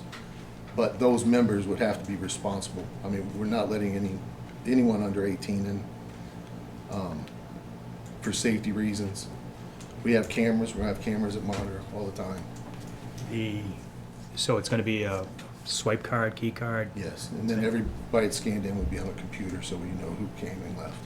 24/7? No. Most likely 7 to 9. 7 days a week? Yes. Now, where is the parking in this area? There is 5 spots on the side of the gym, and then the parking lot on the other side, where the some of the people park to go to The cafe. the cafe. But we probably will only use those 5 spots. I mean, Are they clearly marked now? they need cleaned up, Okay. but they are marked with lines, but the dirt needs to be How many swept. do you envision going at one time? I mean, you mentioned you're gonna possibly limit your membership to 50 members. Do you expect all of them to show Oh, up? gosh, no. No, it'd be different days I would of the hope week. not. Yeah, No, that's we fine. couldn't do it, and it would be chaotic. There wouldn't be enough room in there. And that's why we're capping, because we want everybody to be able to train. I mean, we have What's the square footage on the inside? 2,000 square feet. 2,000. Okay, are you planning any outdoor lighting for safety, like? There's one on this side of the parking, there's one over at the door, and when the jump in place sign comes down, we're putting one there above the door. Okay. And that is also on a timer, And again, what are your hours of operation? probably 7 to 9, 7 to 9? Okay. But we will be there staffing it from 4 to 7. 4 to 9. 7, 4 to 4 to 9, maybe earlier, depending on our other work schedule, if we can get there. Are you taking up the entire first floor? of this The cafe building? is still there, Cafe and is still on the there. garage is still on this side, so we're kind of In in between. that In back. between, Yeah. You remember where this is? The jumping. Clearly. Drive or whatever that is. Mr. Rumbakis? Yes. Yes. Yeah. Okay. Any other questions at this point? No. You've answered all my questions right now, so I'm going to open up to the floor. So, You said no one-on-one, you said, right? Not now. Not to start, no. We're starting very small. I mean, we work full-time jobs, so we don't want to overload ourselves. understand. We've kind of outgrown where we are now, which is our basement, and just looking to kind of, Now, on your parking, you say you have 5 spaces on this side, yes. on one side, Yes. and then there's that larger lot on the other side. What about snow removal, those type of things for that area that you're gonna park? I know on our side, it's taken care of. I can't speak on the parking lot side. And what do you mean it's taken care of? The landlord takes care of it. Okay. Okay, I know even across the street, and next to used to be the Telegram and Gazette, there's a large parking area Overflow, there. We That, didn't mention that because we don't know, we weren't sure about that, so we didn't want to guess. Okay.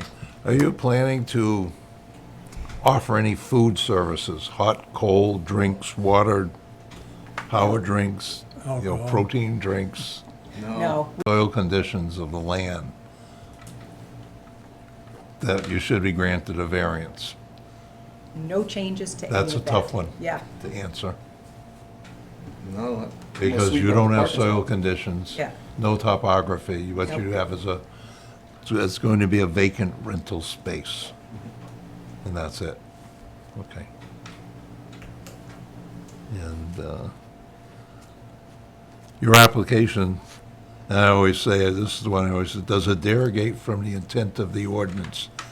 You're here, so it does derogate from the intent of the ordinance, but I sort of make a joke about it in a way, but we're looking at what's the impact of what you want to do to the neighborhood, to the abutting properties, et cetera.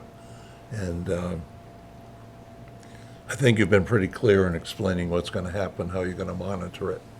I think you've got good concerns with the lighting, parking, et cetera. So, okay, do you have any We don't questions? do any music or anything.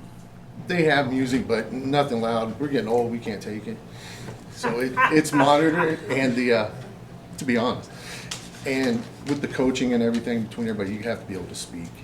The system we have is gonna be locked up, so nobody can adjust anything. and most times people who are working out, they have their headphones on anyways. A lot of times when you go into a gym, they're all listening to what they want. They probably don't want to listen to what we want. Yeah, so you're not talking about any of the old term, the old boom boxes? No, they were that's- bringing no. up and turning Nobody up. owns those anymore. We carry them on our shoulders. We could get one, I guess. Could be a collector's item. There's a market. All right. Any other questions at this? No? Okay, any representatives of the city to speak regarding this application? Any representative, excuse me, of the city to speak regarding this application? Be it known there are no representatives to speak.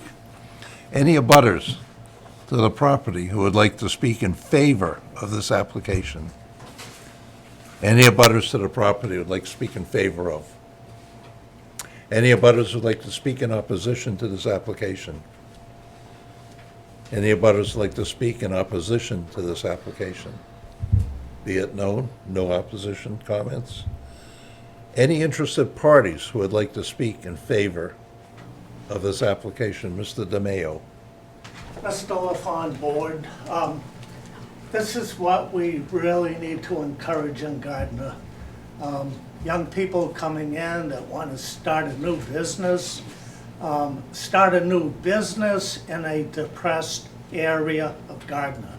Union Square, right now, when you drive through it, it's dead, and we're hoping to revitalize it.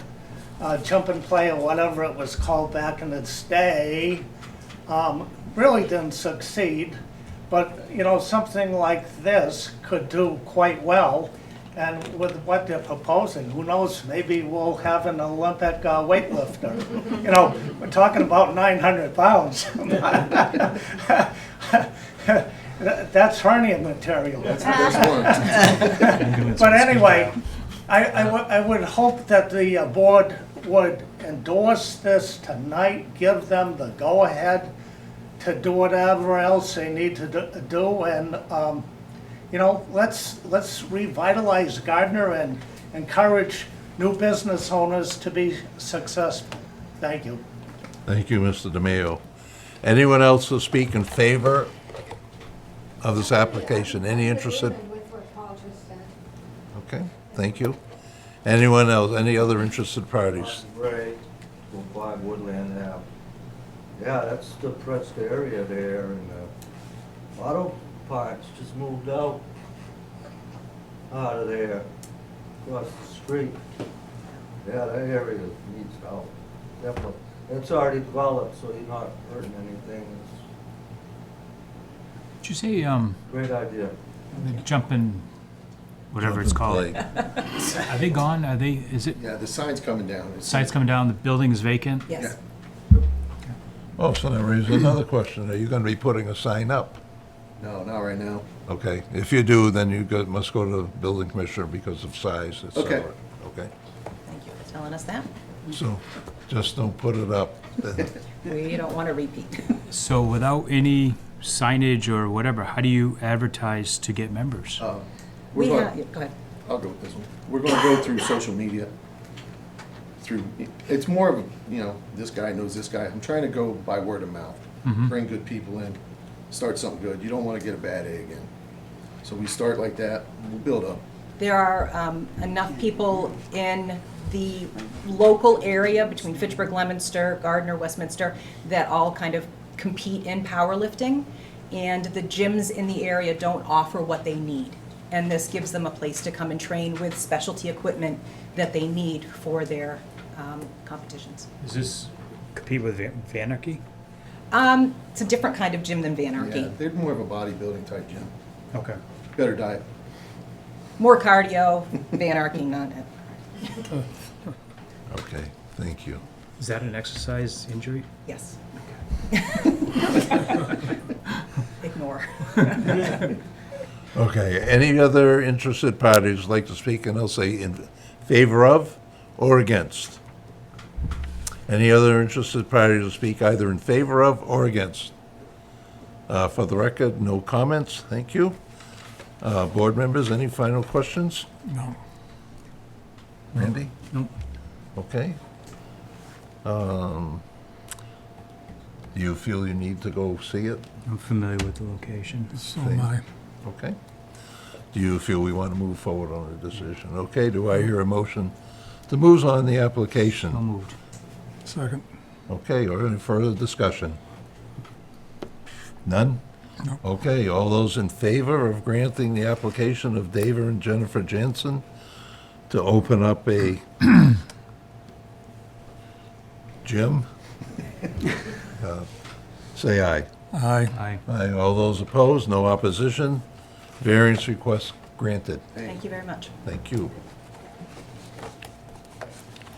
We have 14 days to write the decision, and it gets, goes to the city clerk, and you have 20 days for people to appeal. Okay. At 21st day, it gets recorded at the registry of deeds if there's no appeals to it. And we would just contact the building department to find out about that? They'll be in Perfect. touch. You'll get a letter. Okay. You'll see on the letter, there'll be a timestamp. Okay? When you get the first letter, it says it's been approved, timestamp, that's when the 20 days starts. Okay. And at the end of the 20 days, you'll be notified, as Mr. Hagelin said, and it's up to you to record it on the registry, and that the city will not record it for you. Okay. Okay? Great. Now, some people ask questions, can I get started on it in those 20 days? Under the law, no. If you get started, and the commissioner comes in, he can stop you until those 20 days have expired. So I'm just giving you a heads up. Thank you. Okay. Okay? Okay? Perfect. Thank you. Okay, Thank you your very much. case is closed, thank you. And the next case we'll go to is David and Linda Page, 104 Century Way, Gardner. And it's for a special permit to house, I have here 30 chickens, including one rooster, as pets. Mr. Chairman, I'd like Actually- to recuse myself in this case. Okay, Mr. Hagelin, that's fine. What did you do? You just- Mr. Antaya, will you you're take on. over as third member? Sorry, Dave.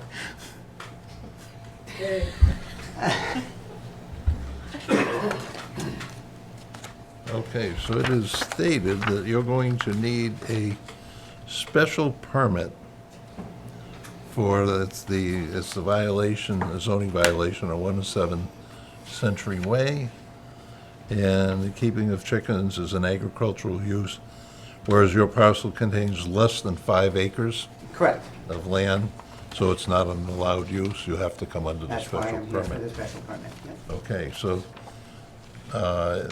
this letter was issued, it says section 675-1140 state that any person violating any provision of the ordinance shall be fined $300 for each offense. And there was a notice that you were supposed to terminate keeping the chickens after you receive the violation. So I am going to assume you stopped keeping the chickens after you got the notice of violation. Is it yes or no? Yeah, yeah, I don't know how to answer that, I guess. We were supposed to get rid of them. I don't know what I'm supposed to do with them, 30 chickens. So the answer is no. Yeah. We've had them for 6 Okay. years. They're our pets. I'm just gonna just throw them out and get The rid of 'em. ordinance isn't written for pets, and et cetera. It's about the keeping of agricultural products, animals, Right, fowl. but they are pets. That's it. Okay, Yeah. so we're gonna talk about this. Explain what you're doing, why you need 30 chickens and a rooster. Well, the rooster is to Please help. state your name and address for the My record. name's David Page. I live at 107 Century Way, and I am the applicant, along with my wife, Linda Page. We've had these chickens for a long time. We've never had a complaint about them. We are keeping them to help supplement our food, and we get eggs from them, and we can also share them with neighbors or friends if we like, to, just give some away if we want. Which we do. Which we do. We are just looking to keep the chickens because there's several reasons. Number one, they don't hurt anything. They also are very relaxing for me. When I get home, I go out there every day. And I spend time with my chickens. I watch them run around. They jump on me. They are pets. They are pets. That's what they are. People have dogs. People have cats. People have parakeets. Maybe some of you have dogs or cats. And I happen to have chickens. I don't have animals in my house. I don't have a dog. I don't have a cat. I don't have any of those things. So these are just something that we like to have them. The rooster is for kind of helps control the hens a little bit, and I don't plan on breeding chickens at all. I ended up with. Excuse me, then why have a rooster? I ended up with them. When I ordered chickens, I ended up with 3, and I got rid of 2, and I kept the 1. Aren't they, is that how you ended up with 30 chickens? No, I ended up with 30 chickens by getting 30 chickens. I have chickens because I've had a few over the course of the years, and they, of course, they don't live long. They don't typically live long. Sometimes they'll live 9 or 10 years, but very rarely. Most backyard chickens live 5 or 6 years, and that's it. They die after that, and sometimes even sooner. I've had them die at weeks or even a year old. They don't always make it that long. Plus our coop, is very. State your name and address. Linda Page, 107 Century Way. Thank you. The way our coop is constructed, it's very well built. It's all made of, wood, and it's not just a shabby piece of. And I maintain it very well. I And clean it's it. up near the woods, up near the wood line, and so you can't even hear our chickens. So I can't hear them, and my neighbor who lives closer than my house, he can't hear them. And so, maybe the rooster, but not the chickens. And we put He a doesn't soft really. collar on the rooster. We put what they call a no-crow collar. So basically, it's a Velcro strap that goes around his throat, his neck, I should say. And does it stop the crowing completely? No, but it shuts it down a lot. Like you can't It's hear it. probably I can't even hear it. 50% of the way I look at it is we have chickens, we have a rooster. The rooster is he makes noise. Motorcycles make noise. Lawnmowers make noise. People make noise. Dogs, they bark. The rooster is not any different or noise. I mean, people, I live next to the condos there, the air conditioners run, they come and mow the lawns at 7 or 7:30 in the morning. The rooster's not making any more noise than any of those sounds of life, noises of life. That's what it is. And I have no, almost every neighbor that I've spoken to, or every neighbor that I've spoken to, are not against me having any of them. They see how I take care of the chickens and how I probably take care of my chickens probably better than some people take care of their kids. And we take care of them, we keep it clean, and I just think that they're not hurting anything. They don't hurt anything. And let's just say, I'm sorry. So I don't know what I think we're in a G3, we're zone G3 in that area. I'm not 100% sure, but on Century Way, I'm not sure what the zoning is there. But behind us, this proposal for these homes that they want to build, harbor homes, that land is zoned R2, right? On the other side of our stone wall. Which is basically my backyard. It's right back there. So we have our property, they're right there. If that's R2, and I understand why maybe it was G3 because the condos were supposed to go all the way down the street, I think, at one point, but then the houses were built. So that land in the back is R2. So if R2 states that they can have poultry, right? So I could actually have somebody living in my backyard if that, I'm not saying it's going through, but if it did go through, I could actually have somebody living in my backyard that could have chickens, but I couldn't, which doesn't make any sense. So, I just think that what we're doing is we're having these chickens as pets. I wouldn't want any more. I don't have any more room for them. I don't have the structure to keep them in, to keep any more than that. And I have them fenced in. I take care of them. They don't run around, though some people in the neighborhood are okay. If they did go in their yard, they're okay with it. They don't go on people's porches and, go to the bath.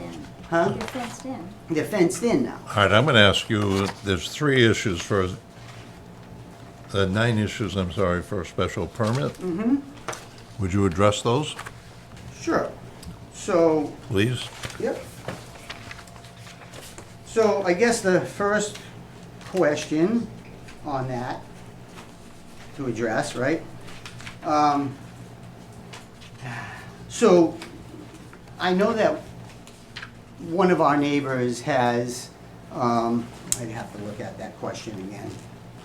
Hold on one Go second, ahead, please. take your time. Yep, so it's, the proposal shall be suitably located in a neighborhood in which it is proposed, or the entire city, and shall be compatible with the neighborhood's character.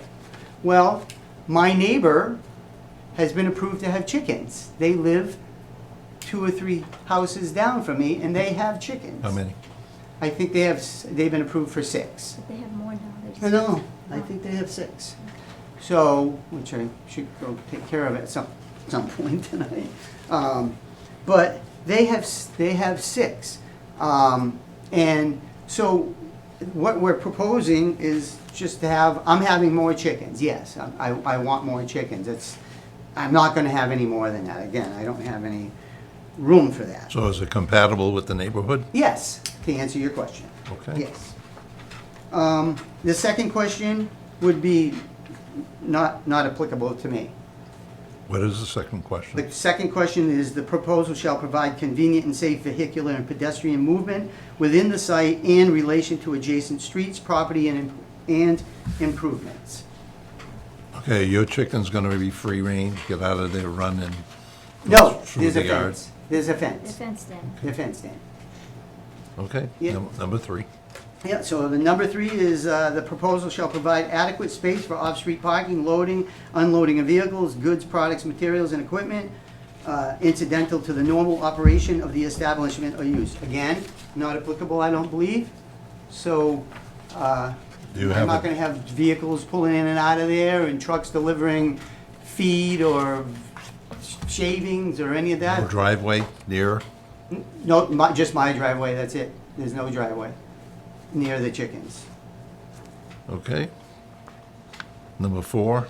So number 4 would be, the proposal shall provide adequate and appropriate facilities and utilities for proper operation of the proposed use and disposal of sewage, refuse, and other waste products and methods of drainage of surface water. Any surface water has been draining there for 28 years that I've been living there. It hasn't changed because I put a chicken coop up. That doesn't change. Anything that comes out of the chicken coop, such as the shavings and their waste, I use for composting my garden, and so that's what I use it for. So it doesn't affect anything. I use that in my garden, so, which is safe and healthy to use. Number 5, the proposal shall not constitute a nuisance due to air or water pollution, erosion, flood, noise, odor, dust, vibration, lights, or visually offensive structures or site. I don't believe that anything that I put up is visually obstructed. Actually, it's probably one of the nicest chicken coops you've ever seen in your whole life. And I had a neighbor, had a visitor once, commented on it and said, is that a tiny home somebody lives out there? And she said, no, it's the chicken coop. So I keep it very clean, keeping in mind that they are chickens. They are chickens. They poop. You know, I can't help it. So I do keep everything clean. Yep. So would you like to see a picture of the chicken coop? Not yet. No? Okay. Number 6. So the proposal shall not be a substantial inconvenience or hazard to abutters, vehicles, pedestrians, or determined. I don't believe it's a hazard to anybody. Again, the chickens have a coop and a run, and with a fenced-in area. So What's a run? I'm not. the run is where they get to go outside, and it's actually covered, but they also have a fenced-in area beyond that, just a wire fence. I can show it to you after. Yeah, after, but they have a run that they can go out in, and they're not cooped up all the time. It's So, enclosed. yeah, it's an enclosed run so that they're protected as well from animals, and, you know, we have the woods out back there. There are fisher cats and hawks flying over, and all kinds of things, you know, that are back there. So I protect them, and I'm very proud to say that I've never lost one to a wild animal. Okay, number 7. Yep. So number 7 is the proposal shall be in harmony with the general purpose and intent of this chapter. I believe that that's not applicable again. So I think that, I don't know if that really applies. Number 8 is the proposal shall not have a significant detrimental impact on city services, tax base, and employment opportunities, which, again, not applicable because it doesn't. 9 is the proposal is consistent with the city's community development plan and master plan. Again, I don't think that's applicable because it doesn't affect anything to do with the city, really. I mean, except for the application itself, right? So it doesn't affect anything in city services or anything like that. 10 is if the proposal is on property that is subject to a zoning map, amendment accompanied by a sketch or concept plan pursuant to, I don't know what that is, a statement as to the development's consistency with said sketch or concept, and an explanation as to the reasons justifying variation, if any. We'll give you. I just want a special permit. We'll give you an NA. Okay. Now, the plan that you submitted shows a hand drawn of where the run, the coop, et cetera, has no dimensions of the size. Of the coop, Right. the coop is, it's actually two sections, but they're connected. So one section is 8 by 12 feet, and the other section is 7 by 12 feet, which is still within the 200 square feet of a shed. Correct. How big is the run? Correct. Are you saying that you have a shed at the property? It's a chicken coop. That's a chicken coop. Okay. The building code doesn't make a provision for a coop. It does make a provision for a shed, 200 square feet or less.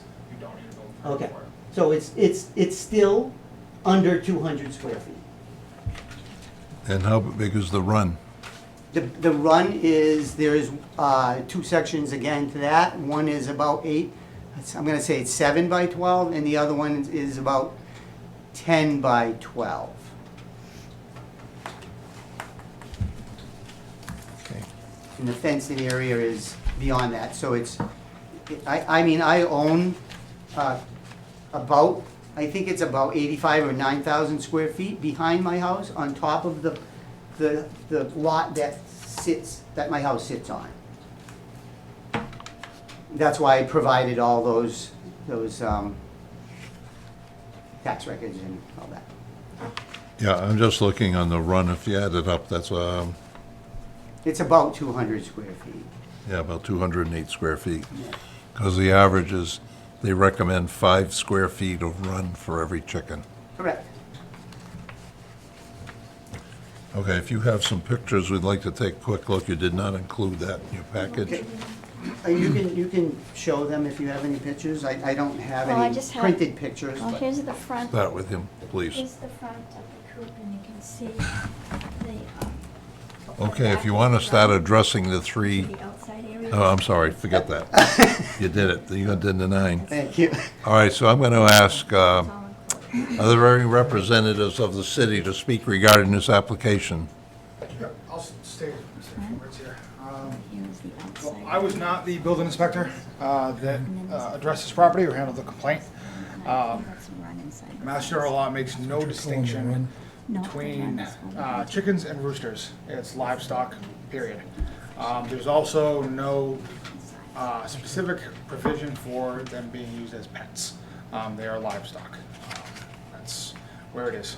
So it's livestock, chicken, fowl. But it's still, I'm sorry, go ahead. Go ahead. But, so it doesn't make a distinction between poultry is poultry.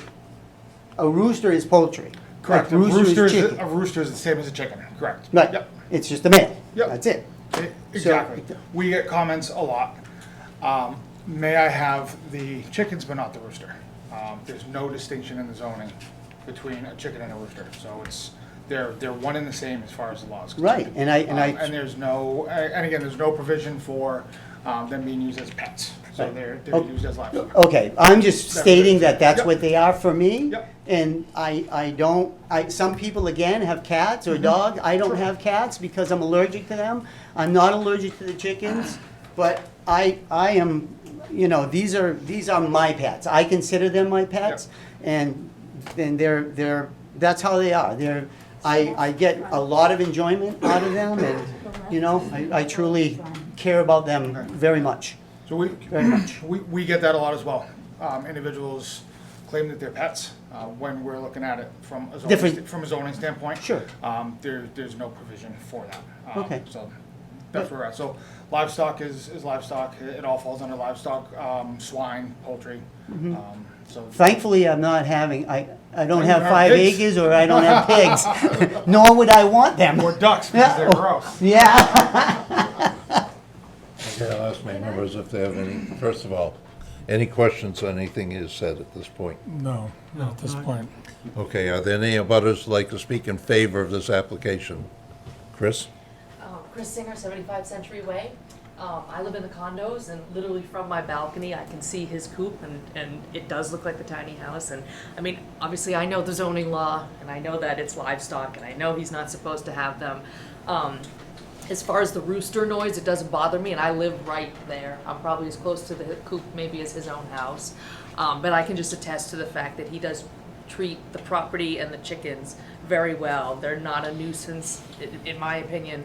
I've never seen them to be a nuisance or anything of that nature, and the noise doesn't bother me. And I'm just in full support because it's truly a joy to see him with his chickens. Thank you, Ms. Singer. I'm not a butter, but I'm a wildlife rehabilitator, and I've had, encounters with chickens that are pets.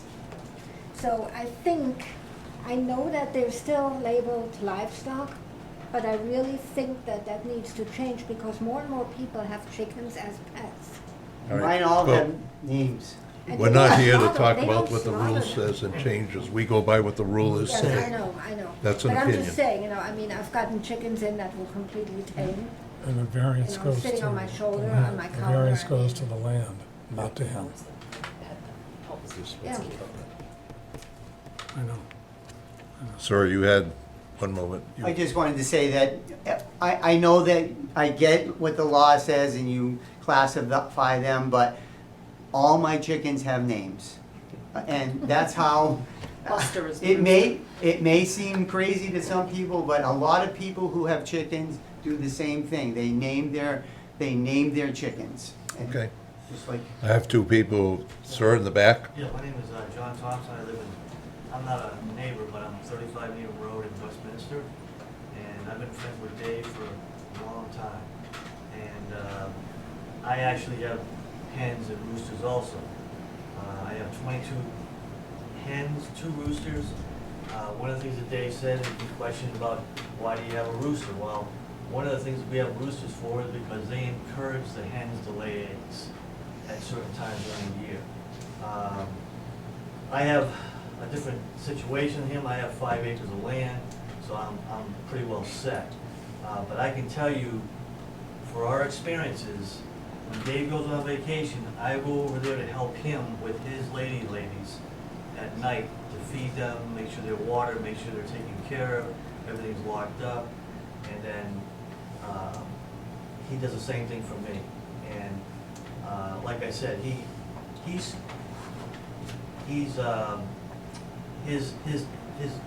hen house is, it's just, someone could live in it if you didn't have chickens in there. It's such a nice place.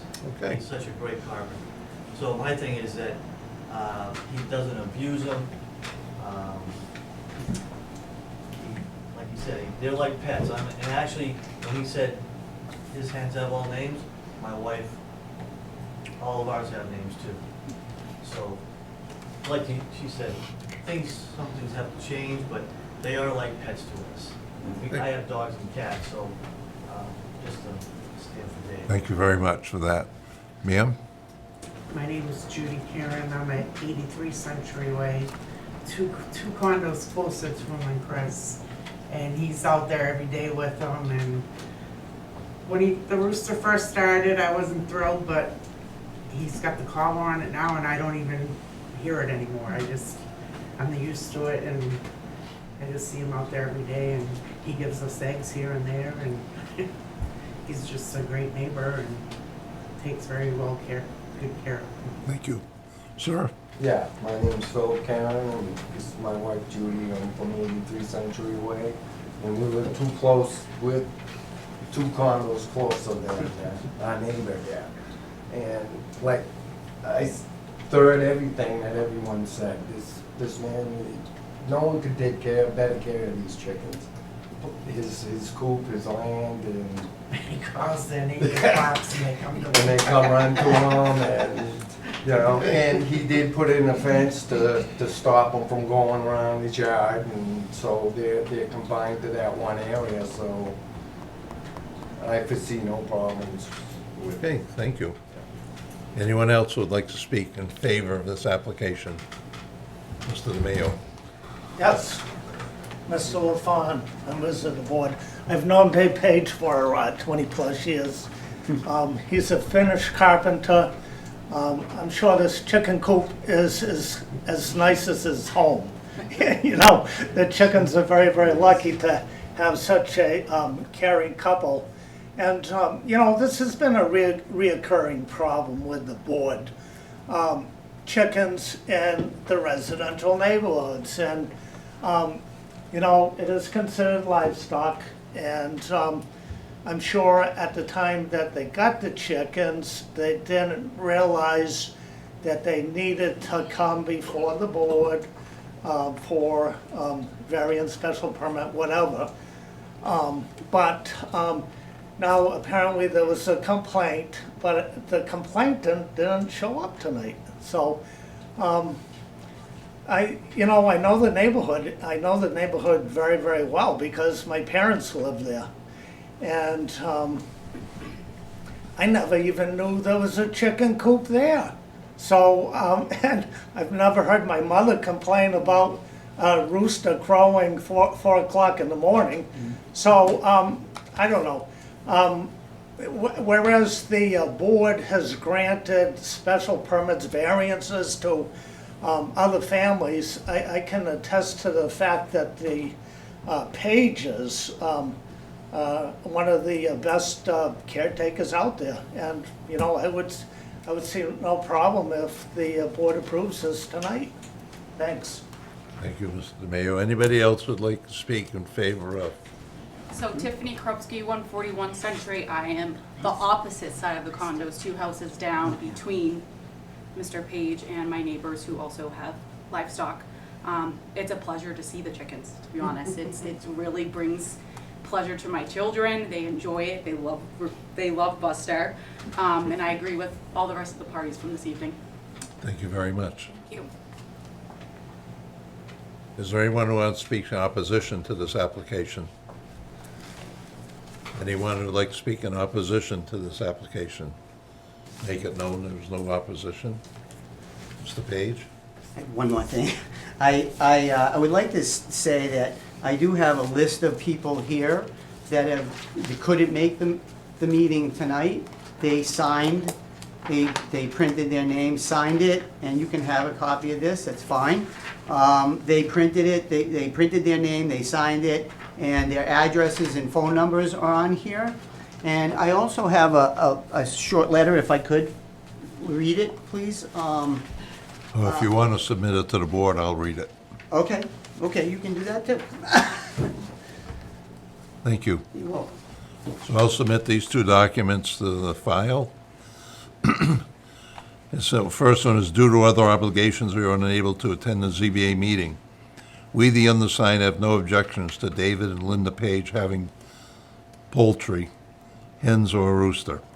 Name, Heidi Lucier, 104 Century Way. I'm not going to read the phone numbers. Casey Chisholm, it looks like his wife, and that is 108 Century, Cassie Chisholm, 108 Century Way. James Bisagialupo, 190 Century Way. Edgar Santiago, 173 Century Way. Joanna, let's say, Havamaki, It's Johanna, yeah. 154 Century Way. I'm going to assume it's her husband, and I can't Miko. decipher the name. Yeah. Oh, Miko Yeah. Havamaki. Yeah. And then Brian Hagelin, 85 Century Way. The letter that was submitted this evening, July 10th, 2023.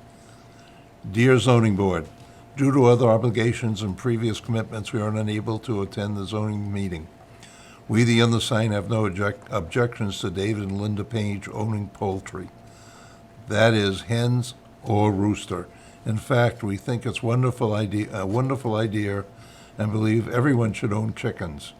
We believe keeping backyard chickens has many benefits. They are great as pets, therapeutic benefits, pest control, biorecycling, create fertilizer, and help reduce carbon emissions. Compared to a factory farm, backyard hens produce a fraction of the manure in a much smaller footprint. You can handle the waste properly, returning it to the environment in an eco-conscious manner. If you have any questions, please do not hesitate to contact me. Samuel Andino, 155 Century Way. These are intended for the file. Okay. Any further questions from my board members? No. Nothing, Dave? Okay, I'll give one last opportunity. Anybody have any comments from the floor? Sir? Martin Gray, 205 Woodland Ave. Yeah, I'm just wondering, do they have any kind of smell? No, No. no, they Not don't like smell, a the bad neighbors can't smell or smell that. something? No, Cleans and it. the only noise they really make, a hen makes, is when, well, there's a few different, if there is a noise, if they're alarmed by a predator, or if they lay an egg, they make a little bit of a noise, it's not much. No, I was just worried about the smell. No, they don't. He keeps it really clean. He No. cleans it every other week, totally, so it's, Would they get smelly if you left it messy, you think? Actually, some people leave, they do not clean their coop all winter long. It's, I forgot, it's a deep something method, and they just keep putting shavings in there. And the shavings actually absorb the smell and the moisture, because most of chickens' waste are water. So it's probably, 70 or 80% water. So can it stink if they poop? Yes, but it goes away. It doesn't stink. Yeah. It doesn't stink at all. That's all I was wondering. Yeah. I didn't know. No problem, no problem. Well, I'll just answer to that. Yes, they can smell if the Yes, they can. the coops are not properly taken care of. Right. Yes, they will emit a smell and it has to be cleaned up. Right. There is an odor. Yes, So of course. they're not It's like the rest of us. smell-free. It's like the rest of us. No comment. I won't go any further. Okay. No further questions from Dave? No? No. I'd like to suggest that since, we got verbal dimensions, we saw his pictures, but to go visit the property. Yes, Yep. And absolutely. visit the coop. Please. etc. What time is good for you, gentlemen? And you also.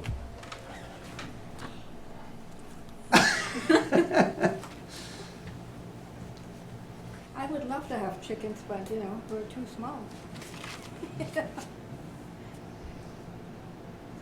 What's the best day of the week for you, sir? Well, I mean, I'm self-employed, so what day works for you? Saturday, this Saturday if it's gonna be this Saturday, earlier in the morning, 9 or 9:30, because I have obligations to go somewhere in the afternoon.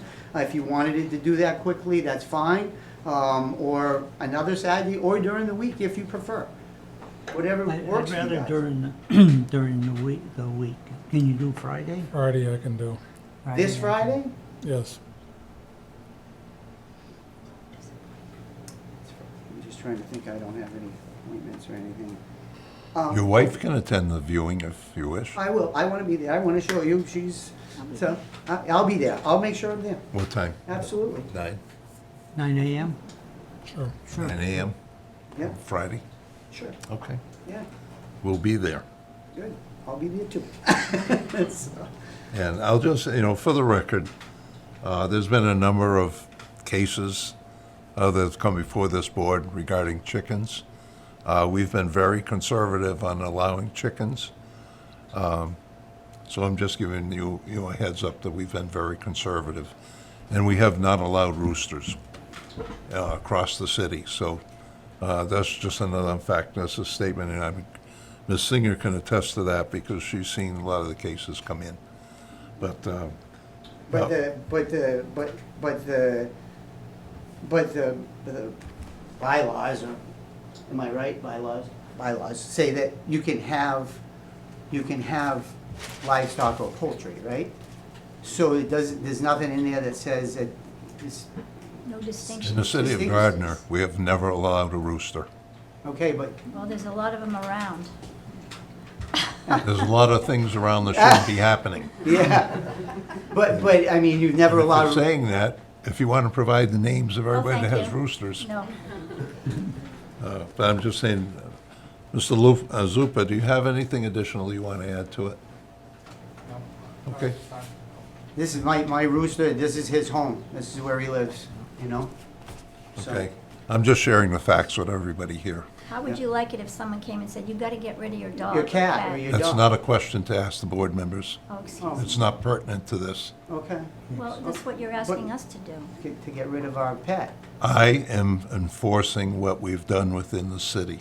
If you exceed the limits of the city, et cetera, that's your issue.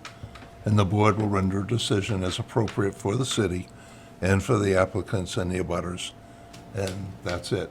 I'll tell you, your question was, what do we do with them? We had one that had 28. They're down to 12. 28, Chickens, down to 12. so they asked for 28? No, they wanted Oh, 35. and they have 12?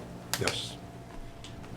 So I'm just sharing information, and I think Chris can attest to that, of, what's happened. I don't want anybody to come up with any surprises that nobody ever said anything about. I'm just telling you what history has been within the city. Okay, Has well, the thank city you. ever considered changing the law? Wait, Okay. stop, hon. I gotta use the bathroom. All right, and I think there's one more case. I need a minute. I need a break. I'm on the case for the Pine Street. You want to take 5 minutes? Yes, That's I what do. he's saying. Yeah. Okay, we'll do 5-minute recess. Thank you very much. Thank you. Thank you. Nice to see you guys.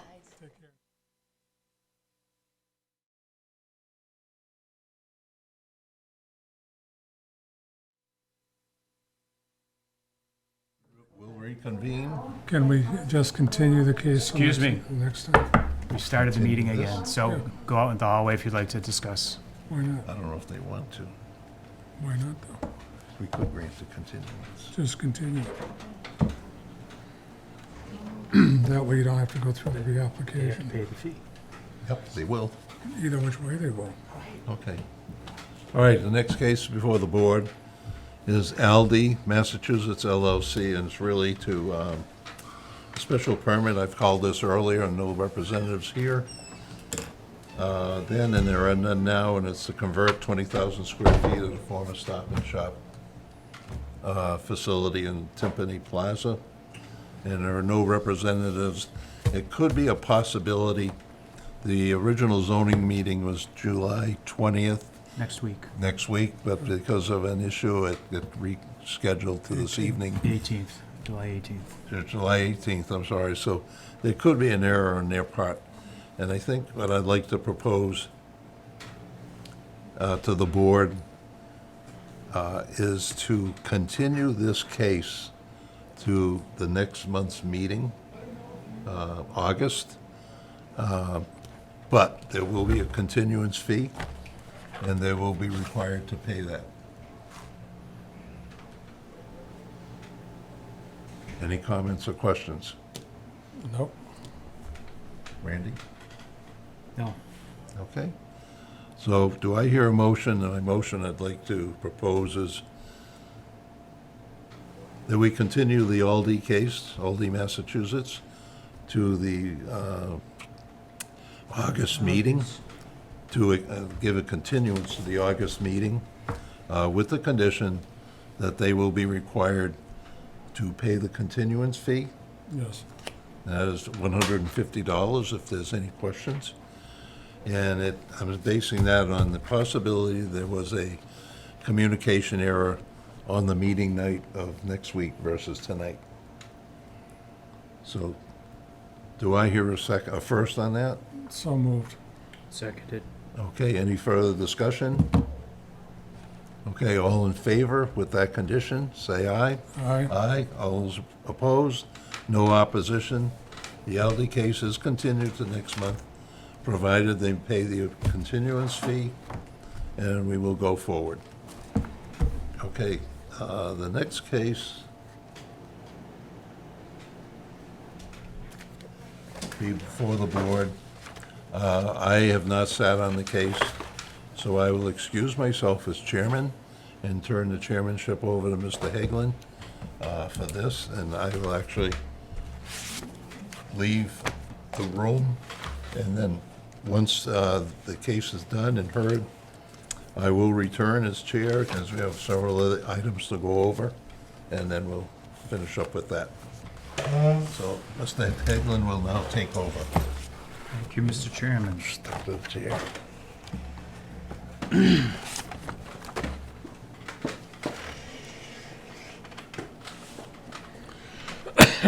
Next public hearing is MHG 3 Fund LLC, 165 Thorndike Street, Suite 2002, Lowell, Mass. It's for local address of 163, 165 Pine Street, Gardner, Mass.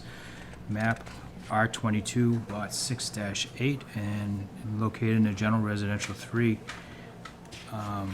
zoning district, and they're looking for parking relief at the property. This is what, the third hearing? I think so, yeah. Third continued hearing? Yep. Mr. Bombachi's here, the applicant. Site visit was held. You had proposed, I think, 4 parking spaces at a property that you own at 107 Washington Street. And at the last meeting, which your representative attended, question came up about regarding the interior access to the parking area that's going to be dedicated for Pine Street. And as a result of that, we sent a request to the building commissioner. It was discussed at the last meeting, at the last hearing, that we would request it, because a question came up on the access driveway, internal driveway, whether it needs to meet setbacks requirements, et cetera, from the property. So I'm assuming you have a copy of the building commissioner's email? No, I do not. All right, I'll share it with you. And I've got another copy here. You may have that, Mr. Bombachi. Okay. The letter that went to the building commissioner says that a case presently before the zoning board is relief from parking requirements for property located at 163, 165 Pine Street. The applicant has proposed dedicating parking spaces at a nearby property they own on Washington Street. The applicant has proposed creating spaces in the front side of 105 Washington Street. Access to these spaces will be from an internal access drive from the rear of the property. At the last meeting of the board, a member inquired if there was an offset requirement from the property line for this internal access.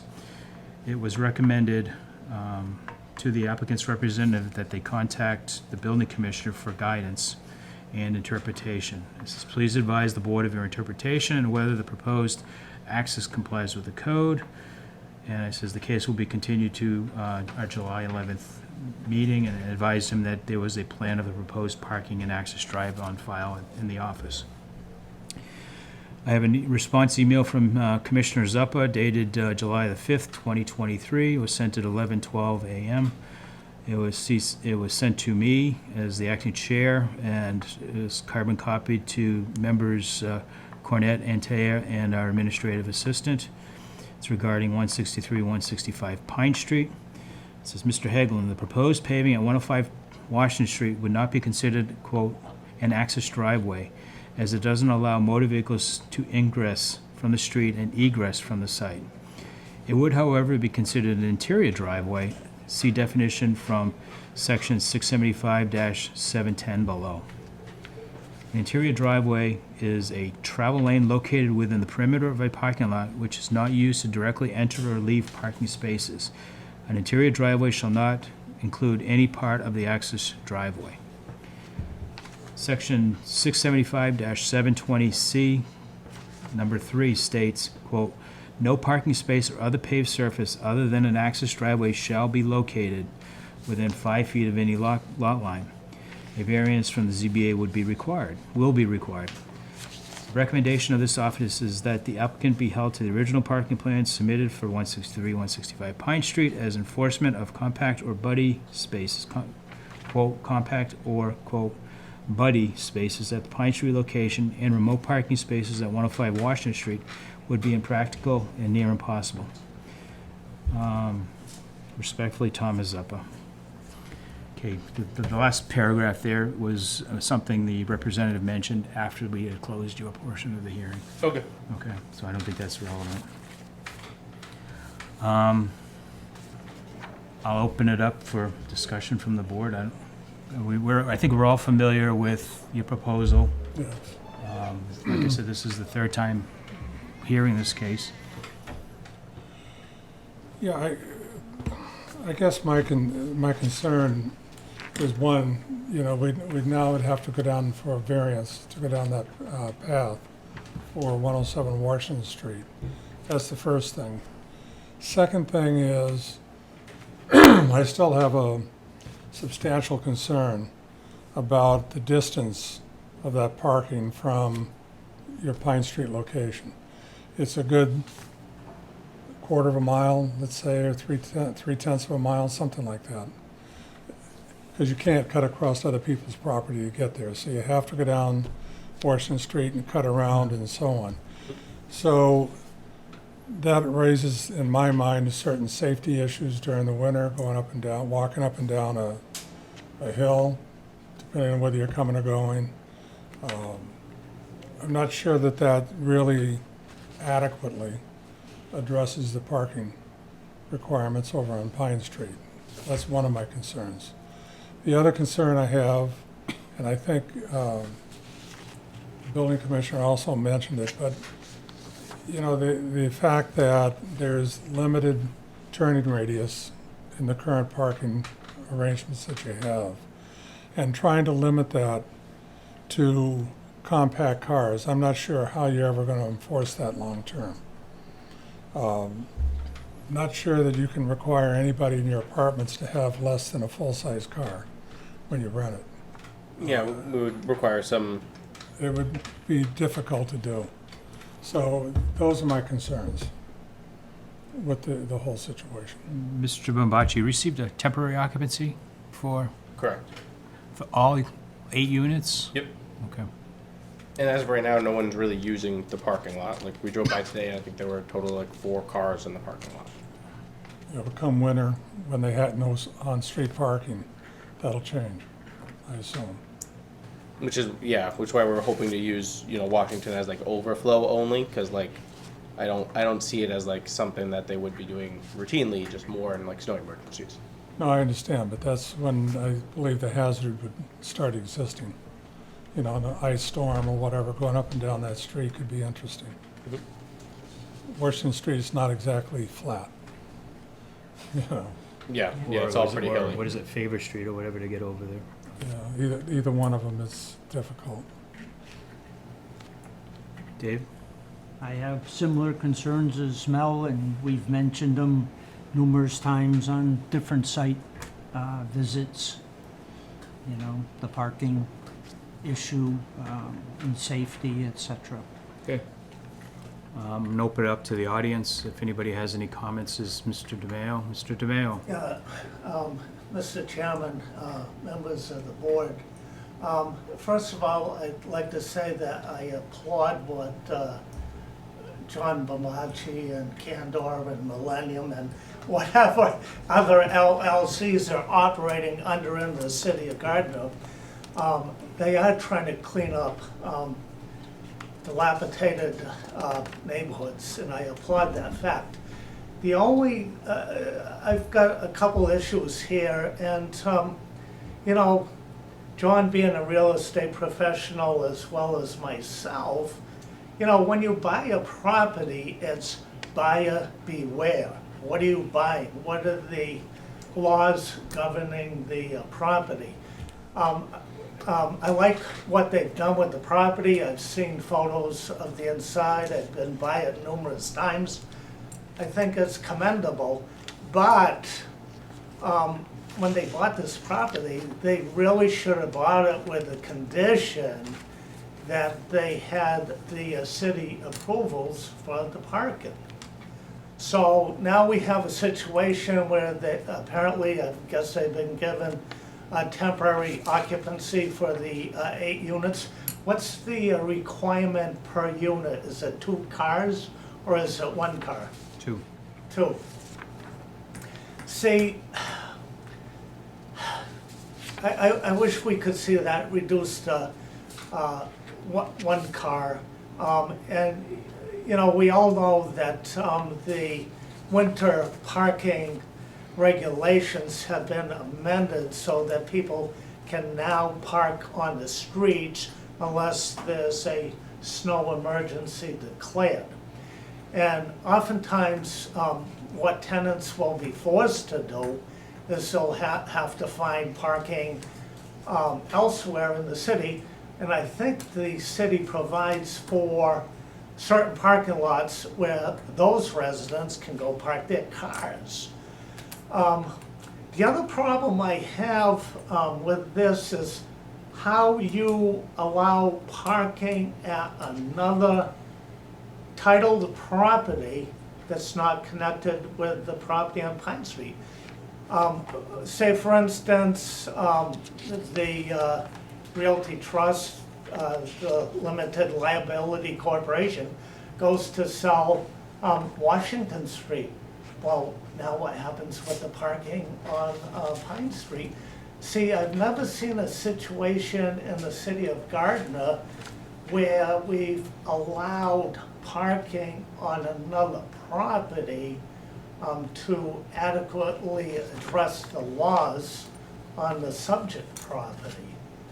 But, you know, I just think that, you know, maybe the law is a little bit too stringent on two vehicles per apartment, and I know that this gentleman's gonna be back before the ZBA many times in the future with similar problems. So, do you grant him, I'm more of the opinion that we grant him leniency, one car per apartment, and, you know, take the Washington part of it out of it. And, you know, they are doing some good work, and they have invested some money. And, you know, there's not a whole lot of people that are gonna come into Gardner and invest hundreds of thousands of dollars of money to help turn this community around. And, you know, they're trying to, so I think maybe we need to work with them a little bit, but I would not allow parking on another property to make it legal for Pine Street. Let them have one car per apartment. And, you know, I think we're good. That's it. Thanks. Thank you, Mr. DeMayo. Anything else from the board? Well, I think the concerns I have, I think all of this started when you did have reduced parking from your original There was requirements parking, up there to- was parking relief given on the first, parking on the under the first special permit for this, correct? And we're here because of a misplaced wall. And my sense is that my concerns are very deep in terms of some of these parking requirements. If you could have parking closer, and it would be a realistic answer, but I just have a lot of difficulty with the distance and the location. From my perspective, you know, goes back to the commissioner's comment where we still have to get a variance for the Washington Street property. And, you know, I'd already thought about, okay, you have two different entities, variances are being applied for 163 Pine Street, which that's the property the variance would go along with, yet it's affecting Yeah, I mean, Washington Street, and it gets really convoluted, and I'm not sure how that's yeah, addressed. whether you'd need easements or what you'd have to do. I don't know, I don't know. I don't know, So, They're owned by the same entity, but yeah. but for now. Well, yeah, and I mean, we could always do a 99-year lease between them. We've done that That's what I'm before. saying. that's the way they had talked about. Yeah, we've done that before in other cities where, you know, you lease it for an extended period of time. Yeah, Okay. but anyway. Anything else? Anybody else from the audience like to speak? Does the building commissioner want to say anything, or? We read his letter, so I think Okay. we're pretty much self-explanatory. All right. I have no further comments. I think we'll leave it at that. We read his comments. Okay. Motion to, we have to act upon this by Right. Thursday. Yeah, so we- I would move that we suggest- take a vote on it tonight. Okay, Right. Second it. okay. I'm gonna go back to, as a point of discussion. Well, first of all those in favor of closing the hearing and moving towards a decision? Second. Second. Those in favor? Good, unanimous. Now we get to the decision. Yep.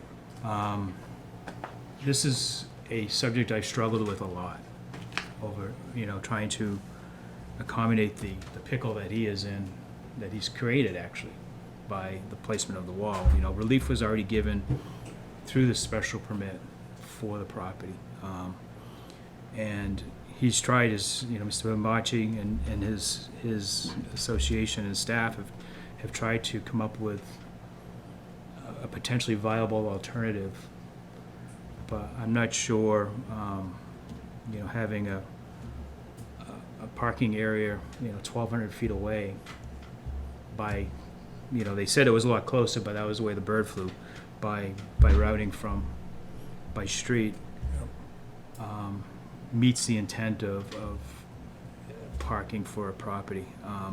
We did view the site. There was proposed parking, as you recall, along the driveway to help accommodate this situation, but we felt it was just too close. Even though they had a couple of pickup trucks, but you can imagine, with it being icy, because it's a probably a 10% grade or maybe greater going down to that backyard. So, any other discussion? No. Move for a vote. All those in favor of granting the variance to MHG3 Fund LLC, 165 Thorndike Street, Suite 2002, Lowell, for 163 and 165 Pine Street parking relief. All those in favor of granting the variance, say aye. Those opposed? Opposed. Regretfully, no. Aye. Sorry. Sorry. Okay. We gotta get Ray back in here, so we'll take a brief recess because we had a couple more items on the Right. on the agenda.